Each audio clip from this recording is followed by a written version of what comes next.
The morning Mara Whitlock's world fell apart for the second time, the sky over Blackthorn Ridge was the color of a bruise. She hadn't slept. She'd spent the night sitting at the kitchen table in the two-room shack she rented from old Prentice Gould, listening to the wind push against the walls and doing the arithmetic she already knew was hopeless. $3.40 in the tin box under the floorboards, rent due in 4 days. Her daughter Lily, sleeping behind the curtain that separated the bedroom from everything else, sleeping the way only children could sleep, deeply and without fear, trusting without question that the morning would be safe. Mara had stopped trusting mornings a long time ago. She was 26 years old. She had been a widow for 14 months. Her husband Daniel had died the way a lot of men died out here. Not in any dramatic story-worthy fashion, but quietly and cruelly, from a fever that started in his chest and simply didn't stop. He had gone to work one morning, coughing, and come home 3 days later delirious. And 3 weeks after that, he was in the ground on the eastern hill with a wooden marker Mara had carved herself because she couldn't afford a proper stone. What he'd left behind, besides the grief, was debt. Not a scandalous amount. $42, borrowed from Victor Hale's lending office on the south end of Main Street, the kind of place that always had a lamp burning in the window no matter the hour. Daniel had borrowed it in the spring, planning to buy a second mule and expand his hauling work. He'd been optimistic that way, always seeing 2 steps ahead, never quite accounting for what might happen in between. Victor Hale had been patient, in the manner of a man who enjoyed patience because he knew it always paid better than urgency. He'd sent 1 polite notice, then 2. The third one, delivered by his man Dobbs on a Tuesday afternoon, had not been polite at all. Mara had made payments where she could. She'd taken in washing, sewing, and had spent 3 months working the early shift at Hester Caulfield's boarding house, scrubbing floors and carrying linens until her hands cracked at the knuckles. She'd gotten Lily's portion of the debt paid down and then some, but the interest accumulated like water in a low spot. And now, on this particular cold morning in October, the balance had reached a number she could not answer. She dressed Lily in her warmest coat, the brown wool one with the missing button that Mara kept meaning to replace, and braided her hair the way she liked it, 2 plaits over the shoulders. Lily was 5, old enough to notice when her mother's hands were shaking, but young enough not to ask why. She just held still and waited, her dark eyes watchful. "We're going to town," Mara told her. "Can we see Mrs. Aldrich's cat?" "Maybe on the way back." She said it the way mothers say things they aren't sure of, without the weight of a promise. Main Street and Blackthorn Ridge was already moving by the time they arrived.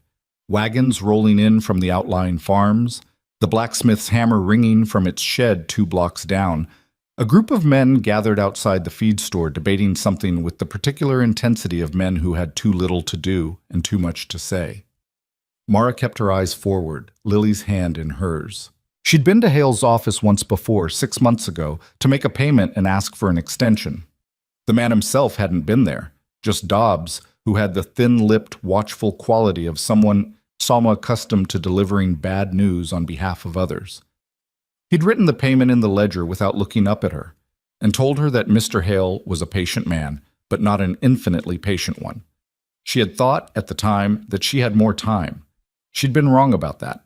The office had a sign above the door that read, "Hale Financial Services," in crisp black lettering, professional and clean, the kind of sign that was meant to make you forget what actually happened inside. Mara pushed the door open, and the bell above it chimed, and Victor Hale looked up from behind his desk. He was not a large man, which sometimes surprised people who expected size to match reputation. He was perhaps 50, well-dressed in the way of men who spent money on clothes to signal that they had more money elsewhere.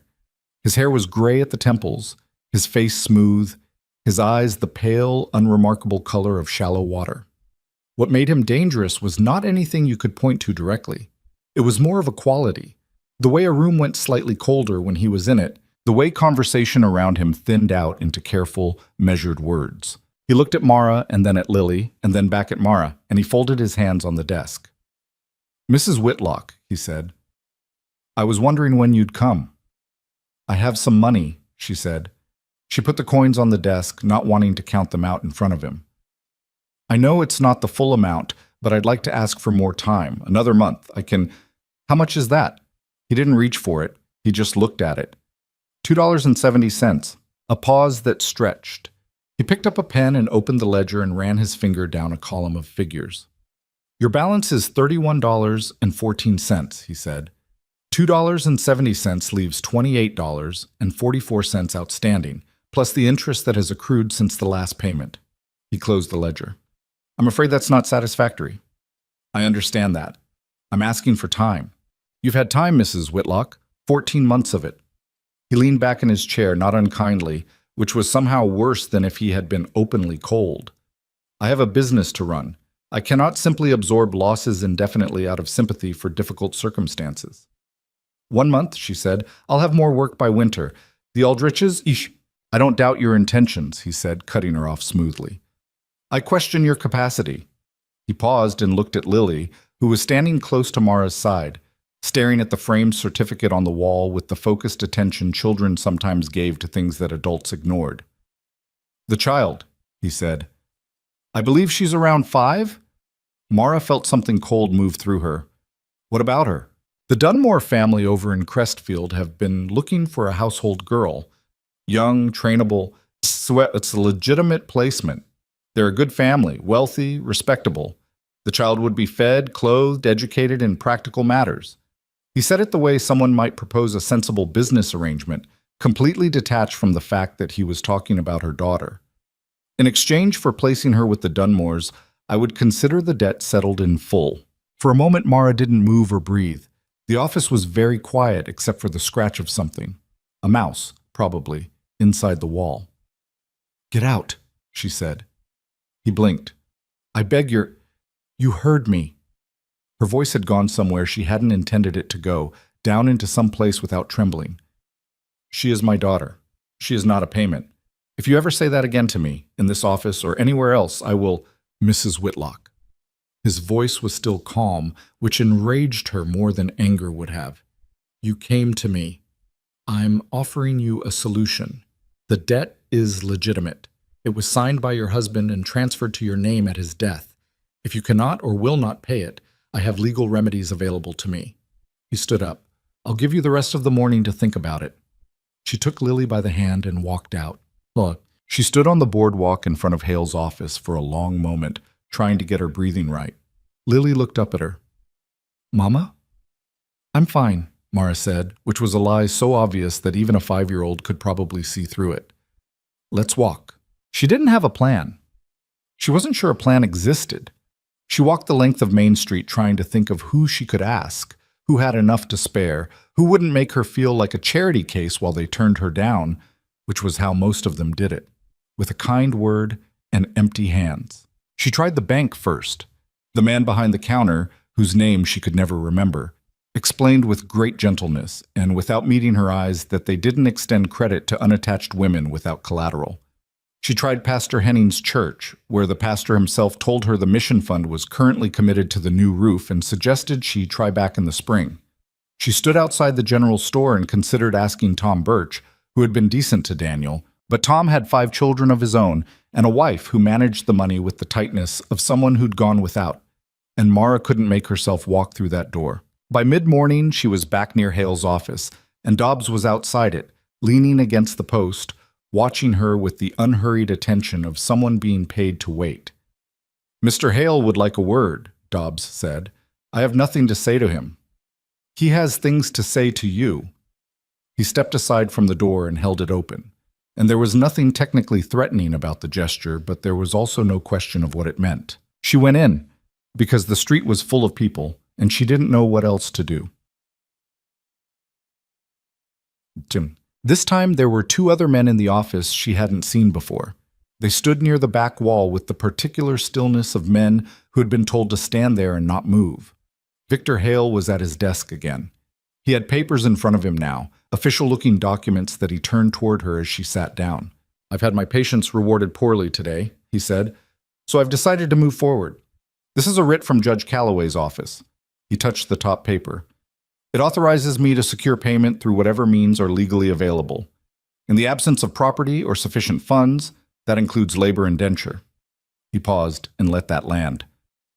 Lily Whitlock, minor child, is listed here as a dependent transferable asset under your husband's debt agreement. That is not a real thing, Mara said. It is in fact a real thing. Judge Calloway has signed it. She looked at the papers. She didn't know enough about law to say for certain that it wasn't real, and that was the worst part, the not knowing. She knew that Judge Calloway had a standing weekly dinner with Victor Hale. She knew that the law out here moved in the direction of whoever had the money to push it. I want you to understand, Hale continued, that this is not personal. This is a matter of accounts. You have an obligation you cannot meet. This resolves the obligation. He looked at Lily, who had drifted toward the window and was looking out at the horses tied at the post. She'll be taken care of. She is my child. She is also a debt, he said, and his voice had not changed at all. That was what broke something in Mara.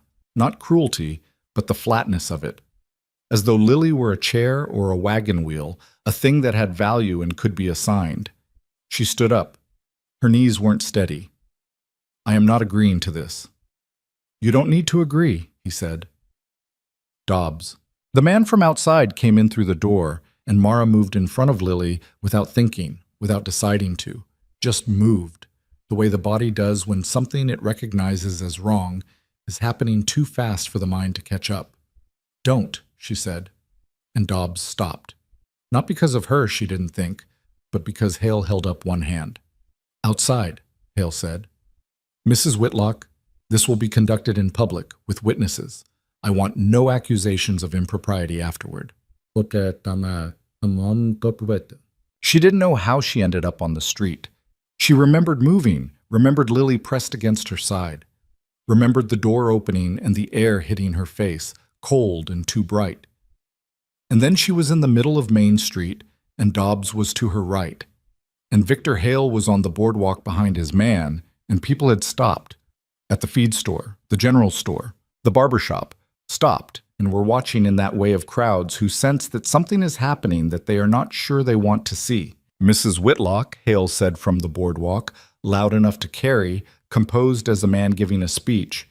This is a legal matter. I'd encourage you not to make it difficult. Someone help me. She said it to the street, to whoever was out there. Her voice was not as loud as she intended. Someone, please. A few people looked away. A woman near the millinery pulled her child back toward the door. Tom Birch, who she'd decided not to ask, was standing in front of the general store, and he looked at her and then looked at the ground, and she watched the decision happen on his face, the calculation, the weighing, and then the looking away. Please, she said again. Lily had started to cry. Not loud, just the small, confused crying of a child who doesn't understand what's happening, but knows it's bad.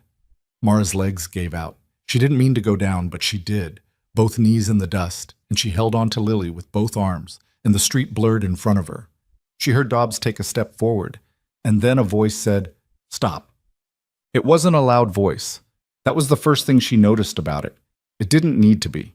It came from the far edge of the gathered crowd, level and completely certain, the kind of voice that doesn't waste itself on volume because it doesn't have to. The man who stepped out of the crowd was tall, broad across the shoulders, wearing a coat that had seen better years and boots that were worn down at the heel. He looked like the kind of man who had spent more of his life outdoors than in, with the weathered, unhurried look that comes from that. She didn't know his name. She'd seen him in town occasionally. He came in for supplies every few weeks, she thought, didn't talk much, but she didn't know who he was. He walked past Dobbs without looking at him, which took a particular kind of calm, and he stopped in front of Mara and Lily. He looked down at her for a moment, then he crouched so he was at her level. "What's the amount?" he said. She stared at him. "What?" "The debt. What does she owe?" He said it to her, but loud enough that Hale could hear it. From the boardwalk, Hale said, with the faintest edge of contempt, $28.44, plus accrued $28.50, the man said. He straightened up and turned toward Hale, and he reached into the inside pocket of his coat and took out a leather pouch that he did not open theatrically, did not display, just opened and counted from quietly. He walked to Dobbs and held out the coins. "Count it." Dobbs looked at Hale. Hale's face had gone very still. "Count it," the man said again. Dobbs took the coins and counted. His expression said nothing helpful. "It's there," Dobbs said finally. The man turned back to Mara. He put out his hand, not imperiously, just matter-of-factly. the way you offer a hand to someone who's in the dirt. She took it, and he helped her up, and then he looked at Lily with a brief, neutral expression that contained nothing frightening. You want to stay in the street? He asked Mara. Or you want to go somewhere else? She was still not entirely sure what had happened. Who are you? Elias Mercer. He said it without flourish. I have a ranch about 4 miles north. You're welcome there if you need somewhere to go. Why? She said, and she hadn't meant it to come out like that, blunt and raw, but it did. He looked at her steadily for a moment. He didn't smile. He didn't give her a speech about what was right or what decent men did. He just said, I had a daughter once. He said it like that and didn't say anything else, and she understood it was not an explanation so much as a reason, and that he wasn't going to elaborate, and she found, unexpectedly, that she didn't need him to. From the boardwalk, Victor Hale said, Mr. Mercer. His voice was still composed, but something beneath the composure had shifted, tightened. You're making a mistake. Elias looked at him. Probably made a few, he said. Don't think this is one of them. And then he looked at Mara again, and she picked up Lily and followed him, because there was nowhere else to go, and because, though she couldn't have explained it to anyone who asked, something in the flat, honest quality of those 3 words made her believe him. Behind them, the crowd stayed where it was, mostly silent. A few people spoke in low voices. Victor Hale watched from the boardwalk until Elias and Mara and Lily had turned the corner by the farriers, and then he went back inside and the bell above his door chimed once and went quiet. Chum. The wagon Elias had left at the livery was old but solid, pulled by a gray mule named Cutter, who, Elias mentioned once without much emotion, was contrary in the mornings but usually reasonable by afternoon. Lily, sitting between them on the bench, had stopped crying and was looking at Cutter with the focused interest she gave to large animals. Does he bite? She asked Elias. Elias considered this with apparent seriousness. Hasn't yet, but he looks like he's thinking about it sometimes. Lily found this satisfying and said nothing more for a while. Mara sat with her hands in her lap and tried to organize her thoughts, which were in poor condition. She kept going back to the moment on the street, her knees in the dust, Dobbs stepping forward, and the voice from the edge of the crowd that had said stop in a way that actually made things stop. She wasn't sure she believed that had happened, even though she was sitting in the proof of it. I'll pay you back, she said. You don't have to. I do. She said it firmly because this was the one piece of ground she could stand on right now, the one thing she could be clear about. I don't know how yet, but I will. I'm not a charity case. He glanced at her sideways. Didn't say you were. Good. She stared ahead at the road, which was rutted from recent rain and wound up toward a line of pine trees along the ridge. I want to be clear about that from the beginning. All right, he said. He didn't ask what she could do or what she was good at or what her plans were. He didn't fill the silence with reassurance or small talk, which she was grateful for because she didn't think she could stand either of those things right now. He just drove, and the mule ambled forward in its contrary but not biting way, and the town fell behind them. After a while, Lily fell asleep against Mara's side. Your ranch, Mara said quietly. How big is it? Big enough to work, small enough to manage. He thought about it for a moment. 230 acres, mostly grass, some timber. House needs work. There's a barn and 3 outbuildings. You run it alone? Mostly. Another pause. Had a hand for a while. He moved on in the spring. She tried to read his face without being obvious about it, and didn't get much. He had the kind of face that was hard to read anyway. Not because it was guarded exactly, but because the muscles in it were accustomed to doing very little, to holding things still, and whatever moved beneath the surface stayed there. You said you had a daughter, she said. I did. She waited, and he didn't add anything else, and she decided not to push. Some things were shaped by the way people didn't talk about them. The ranch appeared around a curve in the trail, and Mara's first impression was that it was clean. Not tidy exactly. There were tools leaned against the fence, a pile of lumber that hadn't been cut yet, a chicken that had gotten out of its enclosure and was stalking through the yard with great purpose, but clean in the sense that things were where they were supposed to be, that nothing had been abandoned, that someone had been keeping it. The house was smaller than she'd expected, a single-story log and plank structure with a covered porch that faced south, and a barn 50 yards behind it, and mountains behind that, massive and indifferent in the way of mountains. She had lived in a shack with thin walls and a floor she could feel the cold through. This was not a shack. Lily woke up when the wagon stopped and looked around with sleepy, evaluating eyes. "Is this where we're going to live?" she asked. "For now," Mara said carefully.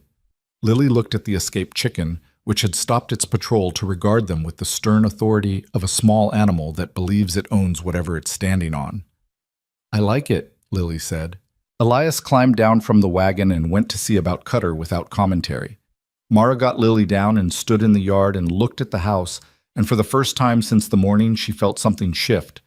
Not to better, not yet, but away from the worst of it.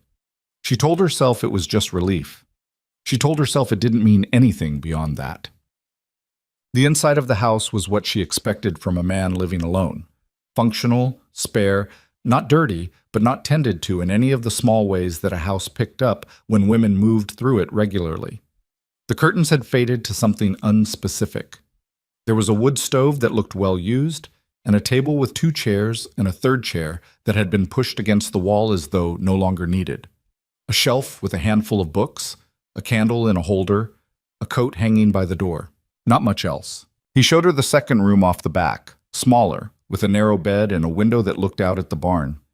"You and the girl can have this," he said. "Where will you sleep?" "Floor for now. There's a cot I can bring in from the storage shed." She looked at the room. The bed was made up with a dark wool blanket, the kind you could find in any army surplus. The window glass was slightly warped, the way old glass went, so the view of the barn wavered slightly, like a reflection in moving water. "Thank you," she said, because there was nothing else sufficient to say, and because she'd already said she'd pay him back. And she meant both things completely. He nodded and left her there, and she heard him outside a few minutes later, splitting wood, the axe falling in a steady, unhurried rhythm against the block. Lily had already found the escaped chicken in the yard and was crouched down trying to make friends with it, which the chicken was tolerating with the stoic resignation of an animal that had seen too much to be surprised by anything. Mara stood in the doorway of the back room and listened to the axe and looked at the mountains, which were purple and gold in the late afternoon light, and she understood in a vague bodily way that she had arrived somewhere she hadn't planned to arrive, and that everything that came next would have to be built from here, from this room and this yard and this cold, clear air, from whatever she still had left. It wasn't much, but then she had started with less. Dinner that night was beans and salt pork and cornbread that Mara made herself, finding the ingredients in the pantry with the quiet efficiency of a woman who had learned to make something from whatever was available. Elias had come in from outside without comment and washed his hands and sat down, and the 3 of them ate at the table in a silence that wasn't comfortable yet but wasn't hostile either. Just the silence of strangers who had been thrown into close quarters too fast for conversation to catch up. Lily ate with concentration. She cleaned her plate and then asked if there was more cornbread, which made Elias look at her with a slight alteration in his face that might, with some generosity, have been called the beginning of a smile. "There is," Mara said. She gave Lily the last piece and poured more coffee for herself and sat back down. Elias was looking at the table, turning his cup in his hands, and she had the impression he was finding the presence of people at his table foreign enough to require adjustment. "I can work," she said. "I want you to know that. I won't just sit. I'm a good cook. I know how to keep a house. I can help with the livestock if you show me what needs doing. I want to earn the space I'm taking up." He looked at her. "The house needs work," he said. "I've been putting it off." "What kind of work?" "Curtains need replacing. Floor in the front room is soft in one corner. Probably needs new boards. Some work on the porch railing." He thought about it. "Roof was repaired last spring, so that's fine. Chimney needs cleaning before winter sets in proper." She had not expected a detailed list. "I can do most of that. I'll take care of the floor and the chimney," he said. "Those need different tools." "Then I'll take the rest." He nodded, and that was apparently the agreement, struck without ceremony. Lily, who had been listening to this exchange with the serious attention she gave to adult conversations she didn't entirely follow, looked at Elias and said, "Do you have any animals besides the chicken?" "There's Cutter," he said. "And the other ones, in the barn." He looked at her. "You saw them?" "Through the window. There's a cow and 2 horses and a lot of chickens that aren't the one outside." He was quiet a moment. Brown cow's named Bessie. The black horse is Remy. White-footed one is Scout. The chickens don't have names. Lily found this satisfactory. The chicken outside should have a name, she said, since she's special. She escaped, Elias said. That's why she's special. He appeared to consider this argument for a moment. What name? Lily thought about it with the gravity of someone undertaking important business. Hester, she said finally. Hester, he repeated. She looks like a Hester. He looked at the door beyond which Hester was presumably still conducting her patrol of the yard. All right, he said. Mara watched him and thought about the daughter he'd had once and about the third chair pushed against the wall, and she didn't say anything about any of it. There were things you left alone until they were ready to be spoken, and she had enough of her own to keep quiet about. That night, after Lily was asleep curled beneath the wool blanket, Mara sat on the porch steps in the dark and listened to the sounds of the ranch settle around her. An owl somewhere in the pines, the distant movement of cattle on the hillside, the occasional creak of the barn door in the wind. The mountains were black shapes against a sky full of stars, and the cold was the clean, dry cold of elevation, nothing like the damp that seeped through the walls of the shack in town. She heard the door behind her and felt Elias sit down on the porch boards a few feet away. Not close, not intruding, just there. I'll get Lily enrolled in the school in town come Monday, she said. If that's all right with you. She should be in school. Fine with me, he said, and I'll figure out what I'm doing. This isn't permanent. I don't expect you to... I know this isn't... You don't have to explain it, he said. She stopped. Just stay until you're steady, he said. That's all. She wasn't sure what steady looked like from where she was sitting, but she nodded. The owl called again, twice, and then was quiet. Victor Hale won't leave it alone, she said. It wasn't a question. She'd already understood that about him. The kind of man who filed things away and came back to them, who understood that patience was just cruelty with a longer fuse. He doesn't like to lose. Elias said nothing for a moment. No, he said finally. He doesn't. Do you know him? Know of him. A pause. He's been trying to acquire land up and down the valley for 3 years, one piece at a time. The Merritt homestead, the Gould property, the Crane family's spread to the west. His voice was even, informational. Not always legally, not always by choice. And you? He made an offer on this place last year. I told him no. Did he take that well? He looked at her briefly, and there was something in his expression, not quite dry humor, but adjacent to it. Surprisingly poorly, he said. She almost laughed. She was startled by the almost. So you already had a reason to make trouble with him, she said. Before today. I already had a reason to dislike him, he said. Today was different. She waited. Today was wrong, he said simply. She looked at the stars and thought about that.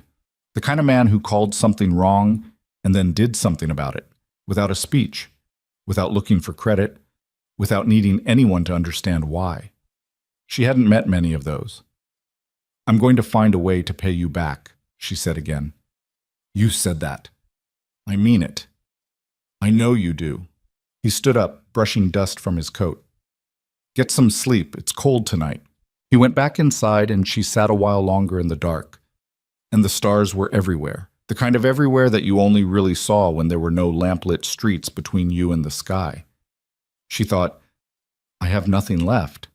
And then she thought, I have Lily. And then, more slowly, I have today. And today is different from yesterday.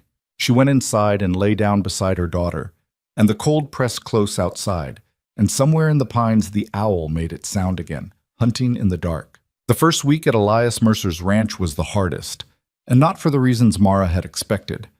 She'd expected practical difficulties, learning where things were kept, figuring out the rhythms of someone else's household, navigating the awkwardness of two strangers eating at the same table and passing through the same doorways without enough space between them. Those things were real, but they were manageable. What she hadn't prepared for was the quiet. Not the quiet of the mountains, which she was learning to read, the different weight of silence before snow versus before wind, the way the pines changed their sound depending on where the cold was coming from. That quiet she could tolerate. What undid her, in small ways she tried not to show, was the quiet inside the house. The absence of Daniel, who had talked constantly, narrating his days, filling rooms with the sound of himself, the way some men did without even noticing. She had not realized until it was gone how much of her life had been organized around the sound of another person. Elias did not fill rooms, he moved through them efficiently and left them as he found them. He was not cold. She kept reminding herself of that because her first instinct was to read silence as coldness, and it wasn't accurate. He answered when spoken to. He ate what she cooked without complaint, and sometimes with what she took to be genuine appreciation, though he expressed it with a single word or a nod rather than any elaboration. He did what he said he would do, replaced the soft boards in the front room corner on the third day, brought in a cot from the storage shed without being asked again, fixed the latch on the chicken enclosure so that Hester's escapes became a matter of choice rather than structural failure. He was simply a man who had been alone for a long time and had arranged himself around it. And the arrangement had become permanent, the way a tree grew around wire if the wire stayed long enough. Mara replaced the curtains on the 5th day, using fabric she'd found in a cedar chest in the back of the storage shed, a deep blue wool that had been folded away so carefully it had barely faded. She'd asked Elias about it first, holding up the fabric with a questioning look. He'd looked at it for a moment. "Use it," he said. "It's been in there long enough." She didn't ask whose it had been. She made the curtains and hung them, and they changed the front room in a way that was hard to quantify. Warmer, somehow, or at least less indifferent to the light. Elias came in from the barn that evening and stopped in the doorway and looked at them without saying anything. Then he sat down and poured himself coffee and said nothing further, which she had already learned to interpret as a particular form of approval. Lily, for her part, adapted to the ranch with the radical ease of small children who have not yet developed attachment to comfort. By the 2nd day, she had memorized the names of all the horses, established a complex friendship with Hester that involved daily negotiations around corn kernels, and decided that the big gray rock at the edge of the east pasture was her personal territory, which she defended from imaginary threats with a stick she'd found near the woodpile. She started school in town that Monday. Mara drove her in on the wagon, a trip that took 40 minutes in which Lily spent asking questions at a pace that left no room for silence between them. "What if I don't know anyone?" "You'll learn them," Mara said. "What if I don't like the teacher?" "You'll be polite anyway." "What if the teacher doesn't like me?" "Then you'll still be polite." Mara glanced down at her. Being polite costs you nothing and saves you a lot. Lily considered this wisdom with the evaluating air she brought to adult pronouncements. "Elias isn't very polite," she said. "Elias is polite," Mara said. "He just does it quietly."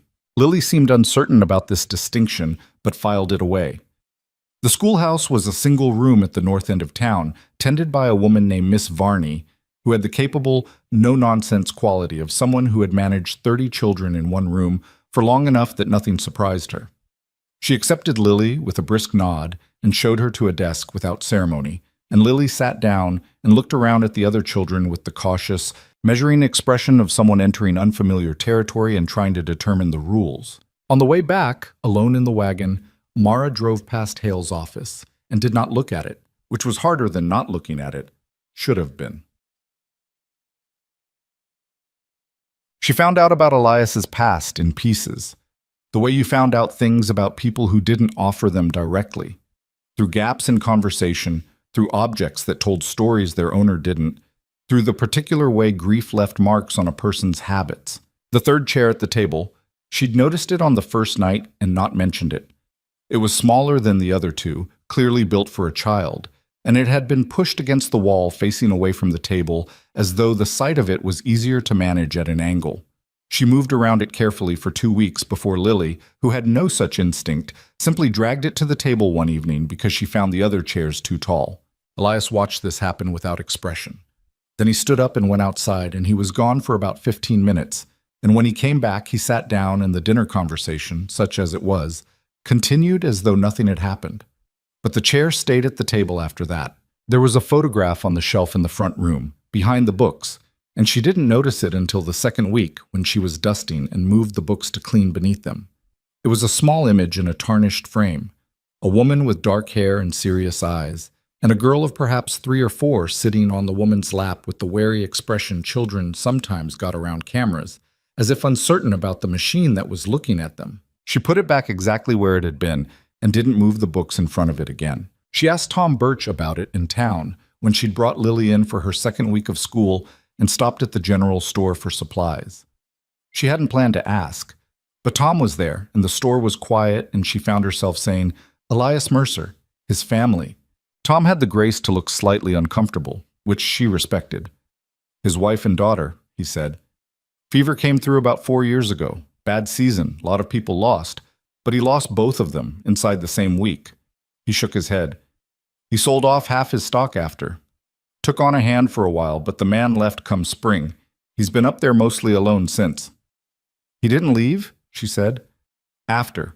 A lot of men would have left." "No," Tom said. "He stayed." A pause. "He's that kind of man." She carried that back to the ranch and turned it over and set it down somewhere inside her and left it there. The work settled into a pattern. Mornings, Mara made breakfast and got Lily ready for school on the days she went, which were Monday through Thursday, since Friday was too long a trip in bad weather. Elias was always up before her. She'd hear him in the barn before first light, or outside with the axe if the wood was running low. And by the time she had the stove going, there was always already a small stack of kindling by the door that hadn't been there the night before. She didn't comment on it, she just used it. After the morning chores, she worked on the house. The curtains were done, the porch railing she reinforced with new wood. Elias cut for her. The chimney she couldn't do herself, but she cleaned what she could reach and pointed out the obstruction to Elias, who went up on the roof with tools she didn't recognize and fixed it in an afternoon without either of them making a production of it. She baked on Tuesdays and Fridays, filling the pantry with bread and keeping enough cornbread going that Lily's enthusiastic consumption of it didn't create a deficit. She started keeping a mental ledger, not of money. Money was still a problem she hadn't solved, though she was taking in some sewing from women in town who'd heard somehow that she could do the work. But of time, of labor, of the slow accumulation of days at this ranch that meant something, that added up to something, even if she couldn't name exactly what. One evening in the third week, Elias came in from the pasture with a look on his face she hadn't seen before. A flat, controlled anger that he was keeping very controlled, the way you kept a lid on something that wanted to boil. "What happened?" she said. He set his hat on the hook by the door. "One of the fence lines on the south pasture is down. Long section." "Wind?" He was quiet for a moment.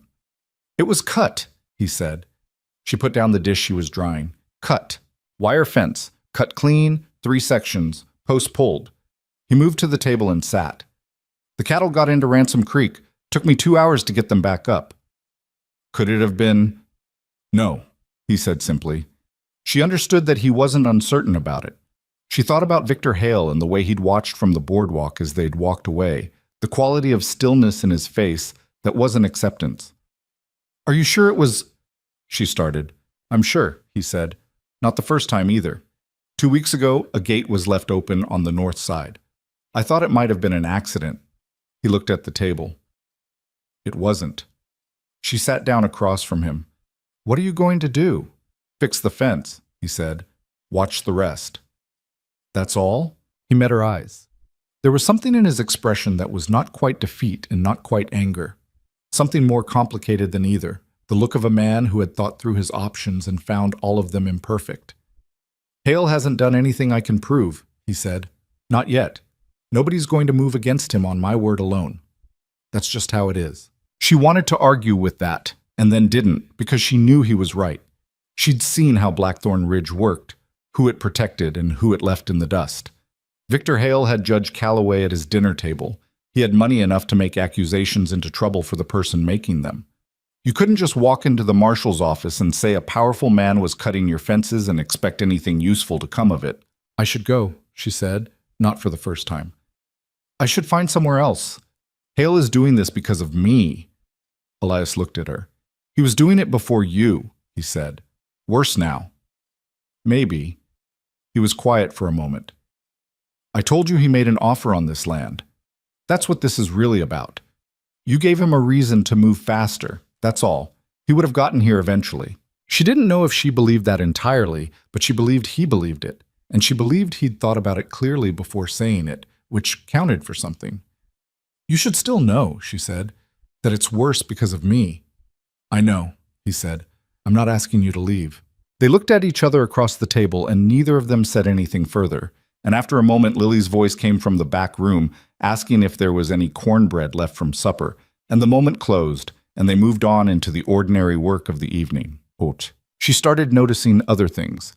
The way he always checked the animals last thing at night, making a quiet round of the barn with a lantern that she could see from the bedroom window, moving from stall to stall in the unhurried way of a man performing a ritual rather than a task.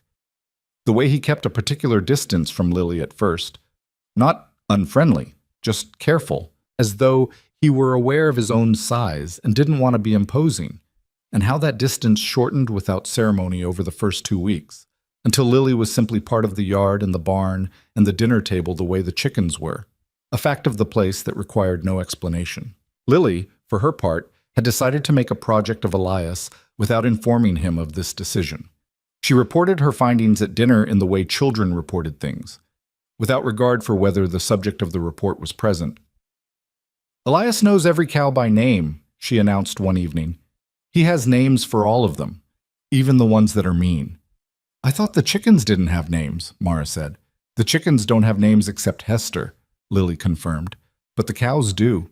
You asked him? Mara said, with a glance at Elias, who was eating beans with the expression of a man pretending to be somewhere else. He told me, Lily said, when I asked if the brown one bit. Does she? Only sometimes, Elias said, into his plate. Clementine bit Elias's sleeve last Tuesday, Lily said, with some satisfaction. He said a bad word. I said a mild word, Elias said. It was a bad one, Lily said firmly. Mara looked at Elias, who met her gaze briefly with the expression of a man who had been fairly represented and was not in a position to dispute it. She kept her face neutral, which cost her some effort. It was a small thing. She knew it was small. But she found herself thinking about it later that night on the porch, the regularity of it, the ordinary dailiness of a child correcting a man's self-description at the dinner table, the particular normalcy of that exchange, and she felt something move in her chest that she couldn't quite name, and didn't try to. The sewing work grew slowly. 3 women in town had brought her mending by the 3rd week, and by the 4th it was 6, and one of them, Agnes Hewitt, who ran the millinery and had hands that shook too much for fine work, asked if she could make a dress from scratch. Mara quoted a price that felt too low, and Agnes said yes immediately, which told Mara her price had been too low. But she made the dress anyway, and Agnes wore it to church, and afterward 2 more women came to ask about similar work. She was not yet close to repaying the debt, but she was moving toward something. She told Elias about it at breakfast one morning, laying out the numbers in the practical, unsentimental way she'd learned to present information that might be taken as emotionally loaded. He listened without interrupting. I can have the debt repaid by spring, she said. If the sewing work keeps up, maybe sooner. The debt's settled, he said. Not for me, it isn't. He poured more coffee, and she could tell he was considering whether to argue, and then deciding not to. How much have you made so far? $11.40? She paused. I'm putting it in the tin under the bed. I'll pay you in full when I have it. He looked at her for a moment. You could put it in the bank, he said. Safer.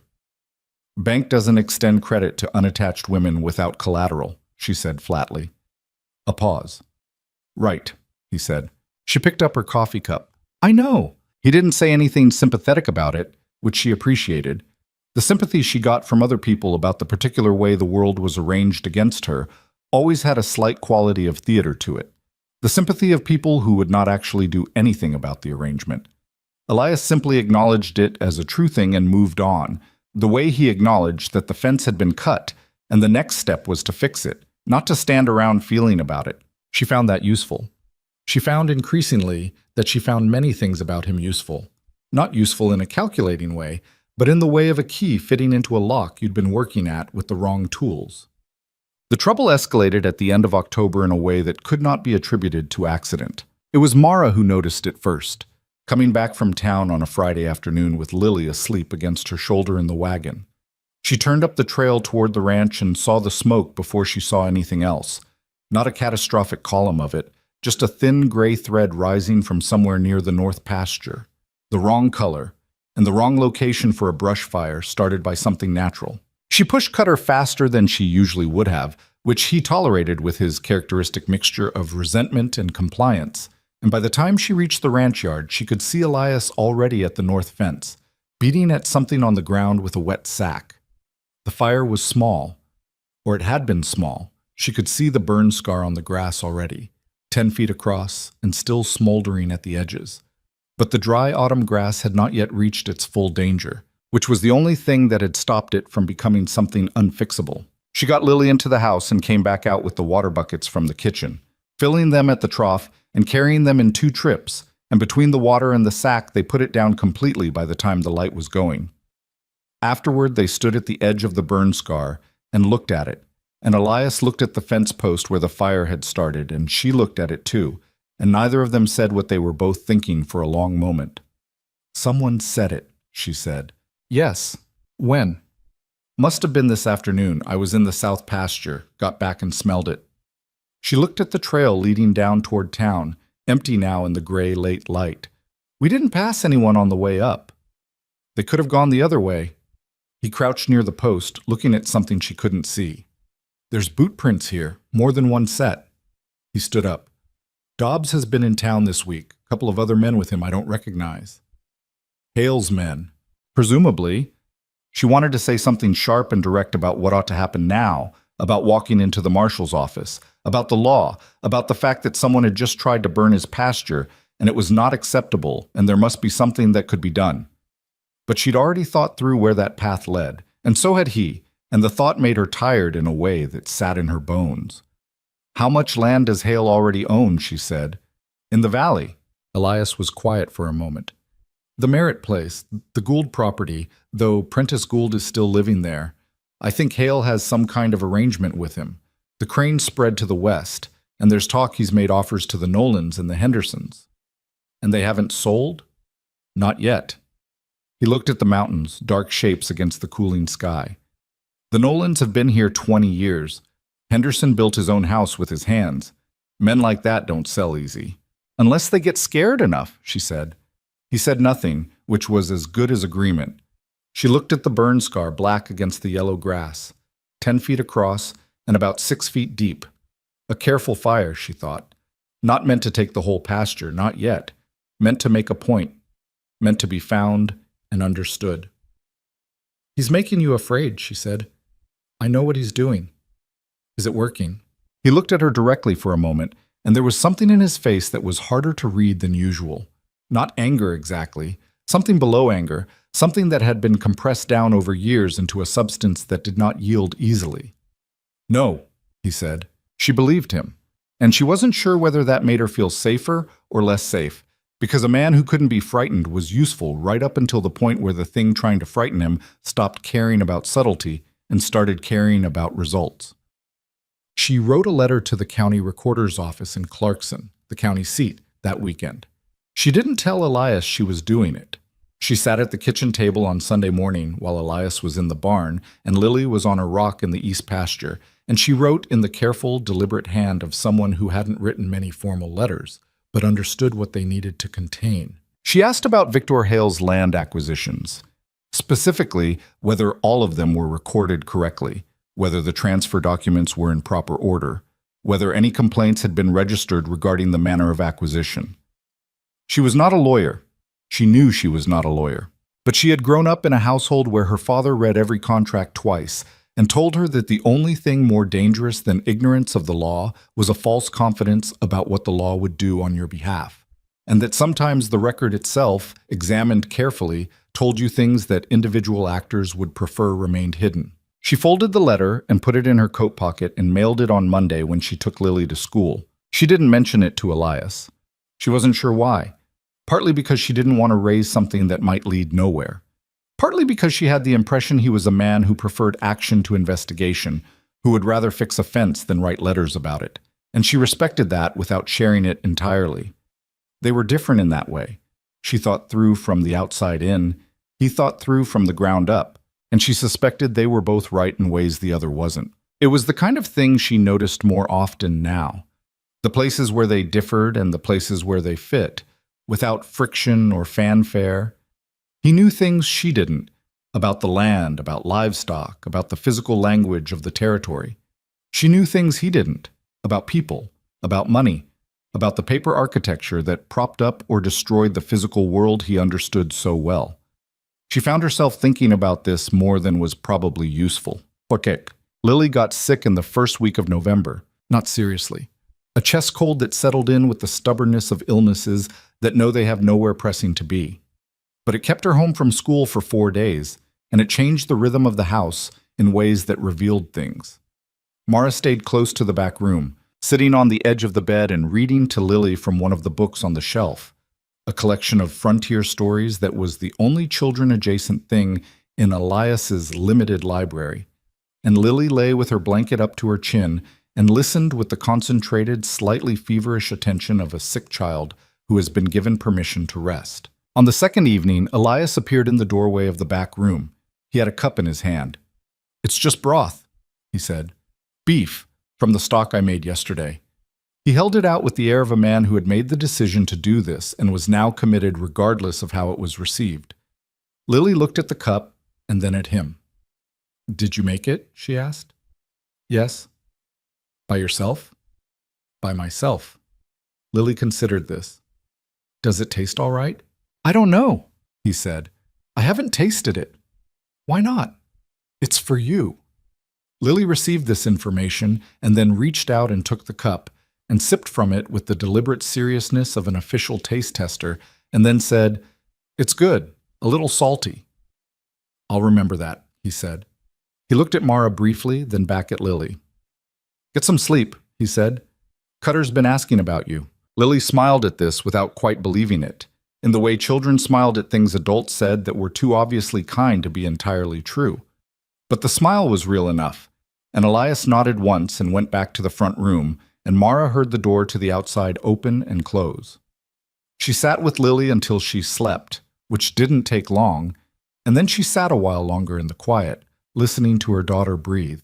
She thought about a man who made broth for a sick child he had no obligation to, who went out to the barn afterward instead of making anything of it.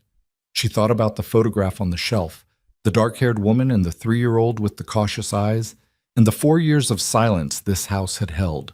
She thought about how grief changed people, sometimes hardened them into something that couldn't feel, and sometimes did the opposite, scraped away everything that wasn't essential until what remained was very simple and very true.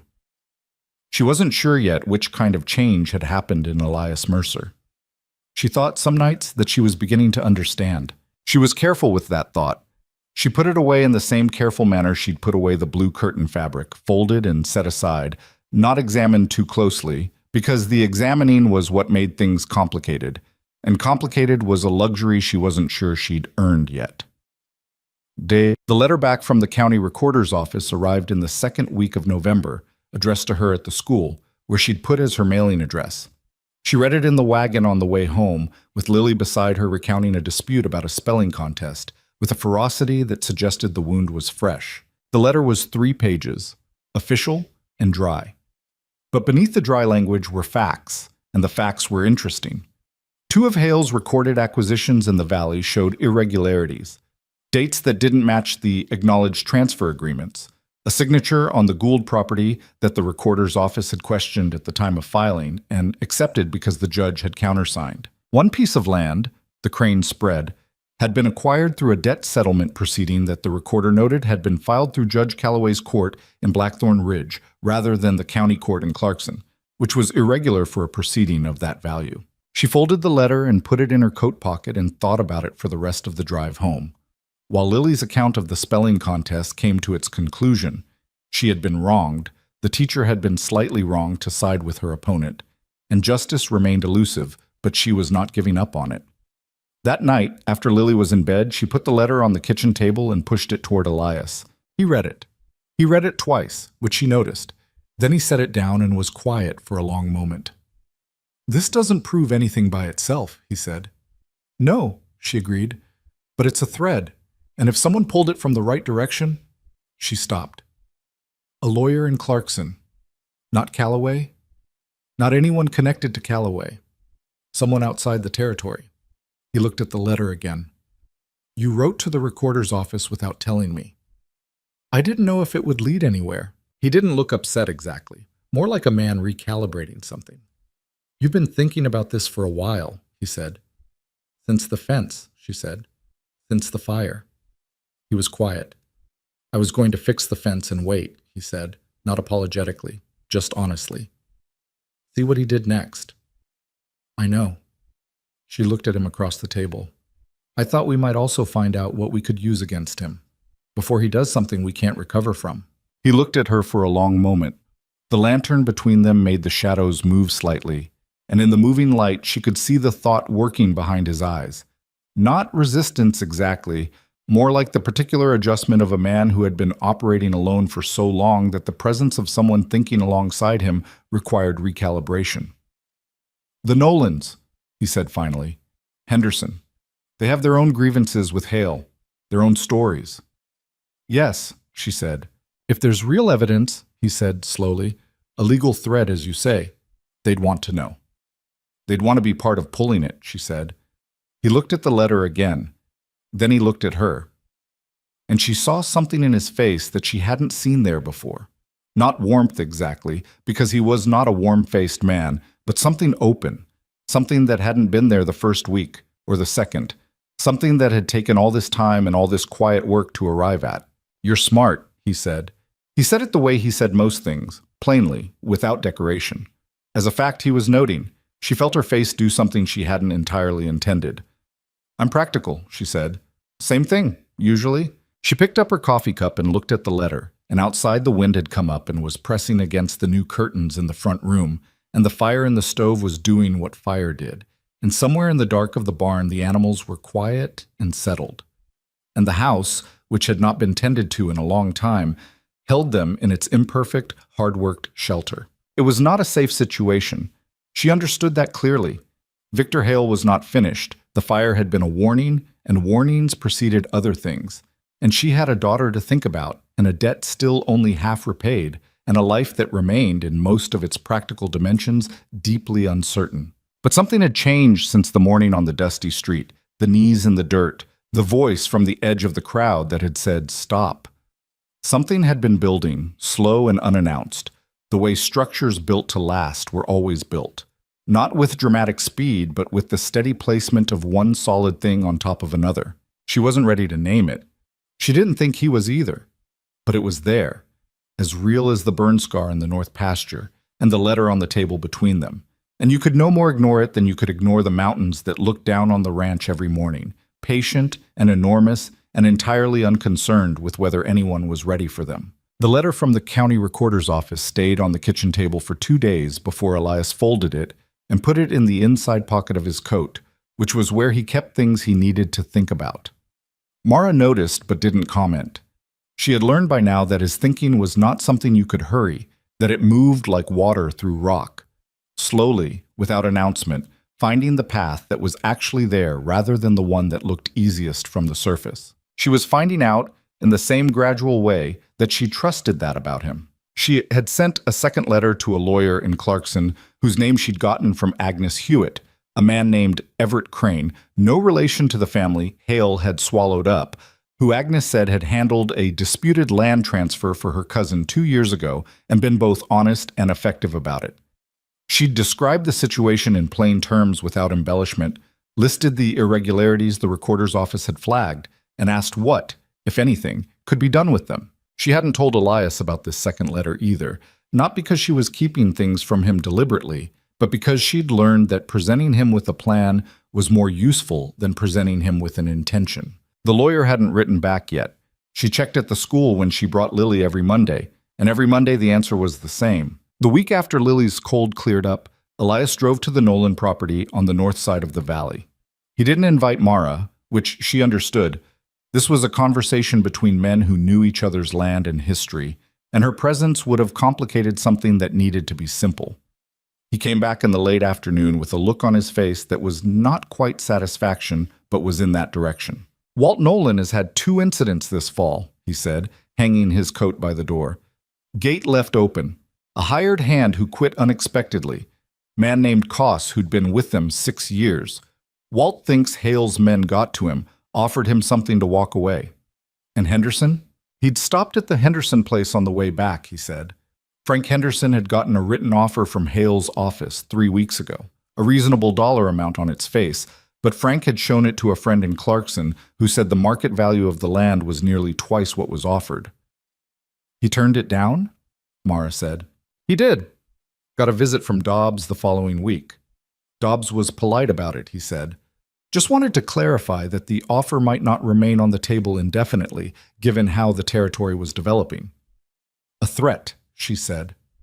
A polite one, Elias said, with the particular inflection that meant he found the politeness the most offensive part.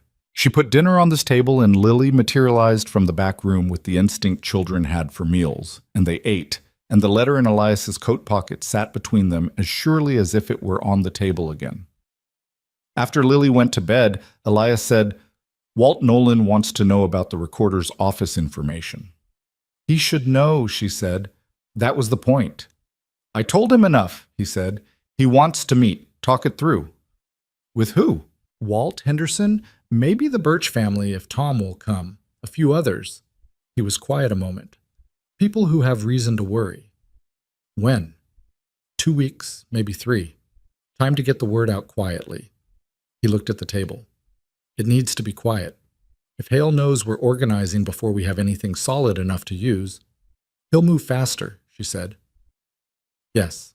She thought about the lawyer in Clarkson, the letter she was still waiting on. I wrote to a lawyer, she said, Everett Crane in Clarkson. He looked at her. When? Same week I wrote to the recorder's office. She held his gaze.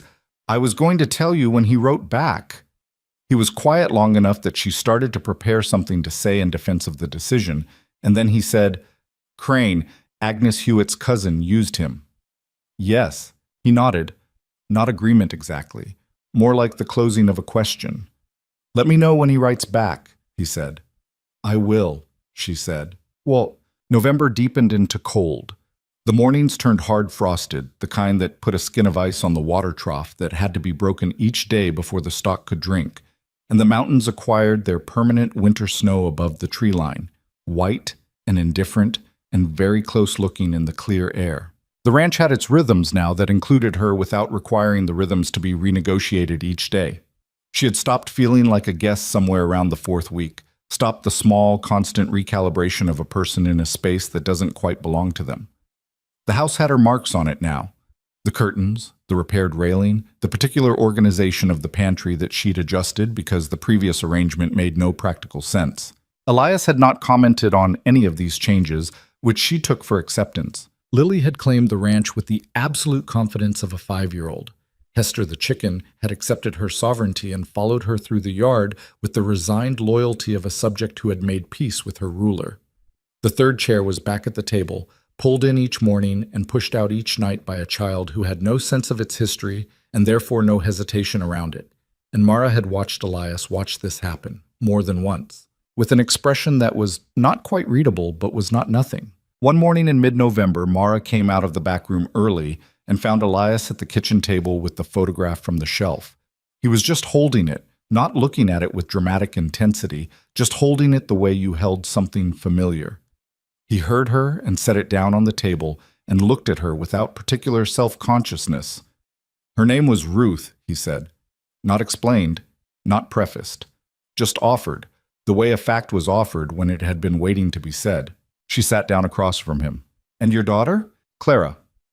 He set the photograph face up on the table between them, and she could look at it properly now. The dark-haired woman who had a quality of stillness even in the image, the little girl who looked like she might at any moment change her mind about sitting still. She was 3 when the fever came through. Ruth got it first, and then Clara, and I— He stopped for a moment. I was fine. That's the part that never made sense to me. I didn't get sick. It doesn't make sense, she agreed. It just happens that way sometimes. I know. He was quiet. Knowing doesn't make it make sense. She looked at the photograph and thought about grief that didn't resolve, that just became a part of the structure of a person, like a healed break in bone. You couldn't see it from the outside, but you could feel it in the cold, and it changed how weight settled through you. I'm sorry, she said, because it was inadequate and it was also true, and sometimes you offered the inadequate truth because it was all there was. He nodded. Daniel, he said. Not a question, but leaving space. 14 months ago, she said. He was kind. He was optimistic about things he didn't have a right to be optimistic about, but in a way I liked, mostly. She looked at the table. He borrowed money from Hale. He thought he'd be able to pay it back before it mattered. He couldn't have known, Elias said. No. She looked up. But he was gone, and I was the one left figuring out that he couldn't have known. And for a long time, that was the hardest part. Not the grief exactly. The logistics of the grief. He understood this, she could tell. The particular exhaustion of having to keep functioning at the same time as losing something. They sat for a while without talking, and it was the most comfortable silence they'd had between them. Not the neutral silence of strangers, but the silence of two people who had said something real and were giving it room. He put the photograph back on the shelf when he left for the barn, but he put it facing forward this time, where it could be seen. Ted. The barn burned on the last day of November. It was past midnight when Mara woke to the smell. Not smoke exactly, not yet, more the first warning of it, the way a fire announced itself before it was fully committed.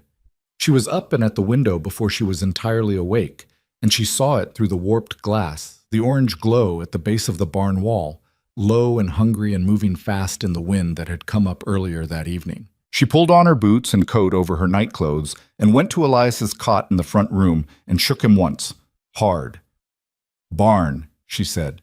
Fire. He was up in 3 seconds, the sleep to waking of a man accustomed to emergencies, and then he was past her and out the door, and she heard him shouting as he ran, the hard, specific words of a man who needed the animals to move. She got Lily up, not gently. Stay in the house, she said. Do not come outside. Do you hear me? Lily, wide-eyed and suddenly awake, said, What's happening? Stay in the house. She looked her daughter in the eyes until she got a nod, and then she went. The fire was worse than the window had made it look. One full side of the barn wall was burning, orange and white, at the base where the wood had been dry as kindling. Smoke pouring from the gaps in the boards. And she could hear the animals, the high rolling panic of the horses, Remy and Scout throwing themselves against their stalls, and Bessie's low, distressed noise beneath the smoke. Elias was already inside. She didn't think about it. She went in after him. The smoke was low and thick and moving. She pulled her coat up over her face and went to Bessie's stall first because it was nearest the door, and the cow wouldn't go willingly. She had to get behind her and push, slapping her hindquarters and shouting in the flat, loud voice you used with frightened animals. And Bessie went sideways and then forward, and Mara shoved her through the barn door and into the yard. Elias had Scout out. She could hear him on the other side of the barn, voice still controlled but hard, talking the horse out of panic the way you talked someone off a ledge, steady and certain even when certainty wasn't warranted. Then Scout's hooves on the dirt floor and the door banging open and Remy still inside. The ceiling was catching. She could see it in the red-orange glow above the smoke. The crossbeams beginning to char at the edges, and the sound of it was growing, a low roar that she felt in her chest more than heard. She got to Remy's stall.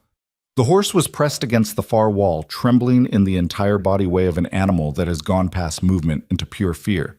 She didn't have a lead. She looked around, found a rope hanging from a nail near the stall door, and got it around his neck without being kicked, which she attributed to fortune rather than skill. Then she pulled, and Remy didn't move, and she pulled again and said the things that were said in those situations. Low, steady nonsense that the horse couldn't understand but needed to hear.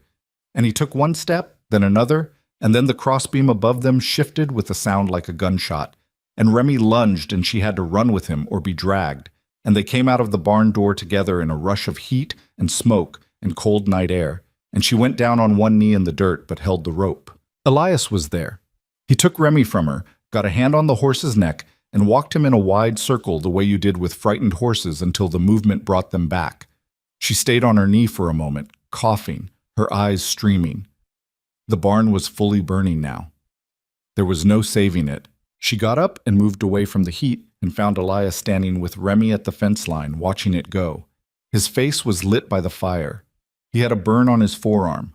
She could see it from where she stood, a dark stripe from wrist to elbow, where something had caught him, and he was holding that arm slightly away from his body in the way of someone managing pain without wanting to acknowledge it. "Let me see," she said. "I'm fine." "Let me see," she said again. He held out the arm. The burn was serious, not life-threatening, but serious, the skin angry and blistered along a handspan of his forearm, where a burning piece of wood had likely fallen across it. She looked at it for a moment, and then she went to the well and soaked her coat sleeve and came back and pressed it against the burn, and he said nothing, which meant it hurt enough that talking was not currently available.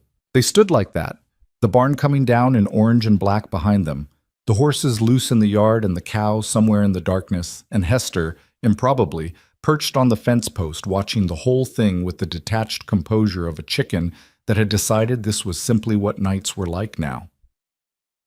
"He sent men," Elias said finally. "Set it from outside. You can see where it started, the base of the south wall, not inside." "I know," she said. "This isn't a warning anymore." "No," she said. "It isn't." She kept the wet cloth on his arm and looked at the ruins of the barn, the skeleton of it showing in the fire now, blackened and falling, and she thought about what came after a fire. Not the cleaning up, but the decision about what it meant, about what you did when someone who wanted something from you stopped asking for it politely, and stopped hinting for it ominously, and simply started burning your life down. Lily had not stayed in the house. Mara found her standing at the corner of the porch, wrapped in her blanket, watching the fire with round, frightened eyes. Mara went to her and picked her up and held her, which Lily allowed without the usual resistance she'd developed lately toward being carried, being 5 and old enough to feel the indignity of it. "Is Elias all right?" she said into Mara's shoulder. "He's hurt his arm," Mara said, "but he's all right." "Did the horses get out?" "All out. Bessie too." Lily was quiet for a moment. "Hester?" "On the fence post," Mara said, "watching." Lily exhaled, something very close to a laugh and very close to a sob, and said nothing more. Mara held her and watched the barn burn, and eventually Elias came and stood a few feet away, and the three of them watched it together until it was down to coals, and the cold came back hard around them, and the stars came out from behind the smoke. She dressed the burn in the kitchen by lamplight, using what she had: clean linen, the bottle of carbolic she kept in the pantry for cuts. Elias sat at the table and was still for it, which took the kind of effort you could see in the set of a person's jaw. "You should have a doctor look at this," she said. "I'll be fine." "You keep saying that." "Because it's usually true." She wrapped the linen carefully, not too tight, and tied it off. His hand rested on the table between them afterward, and she was aware, without looking at it, that it was a matter of inches from hers. "We need to be done waiting," she said. He looked at her. "The letter I sent Crane, I'll go to Clarkson myself if he doesn't write back by the end of next week. And the meeting you were planning with Walt Nolan and the others, it needs to happen now, not in 2 or 3 weeks." He nodded slowly. "Agreed." "And I think we need to talk to Marshal Garrett." He looked less certain about this. "Garrett is—" "I know," she said. "I know he hasn't been useful. But if we go to him with the recorder's information and with Nolan and Henderson standing beside us, it's harder for him to look away. He looks away when it's one man alone. He might not look away from 5.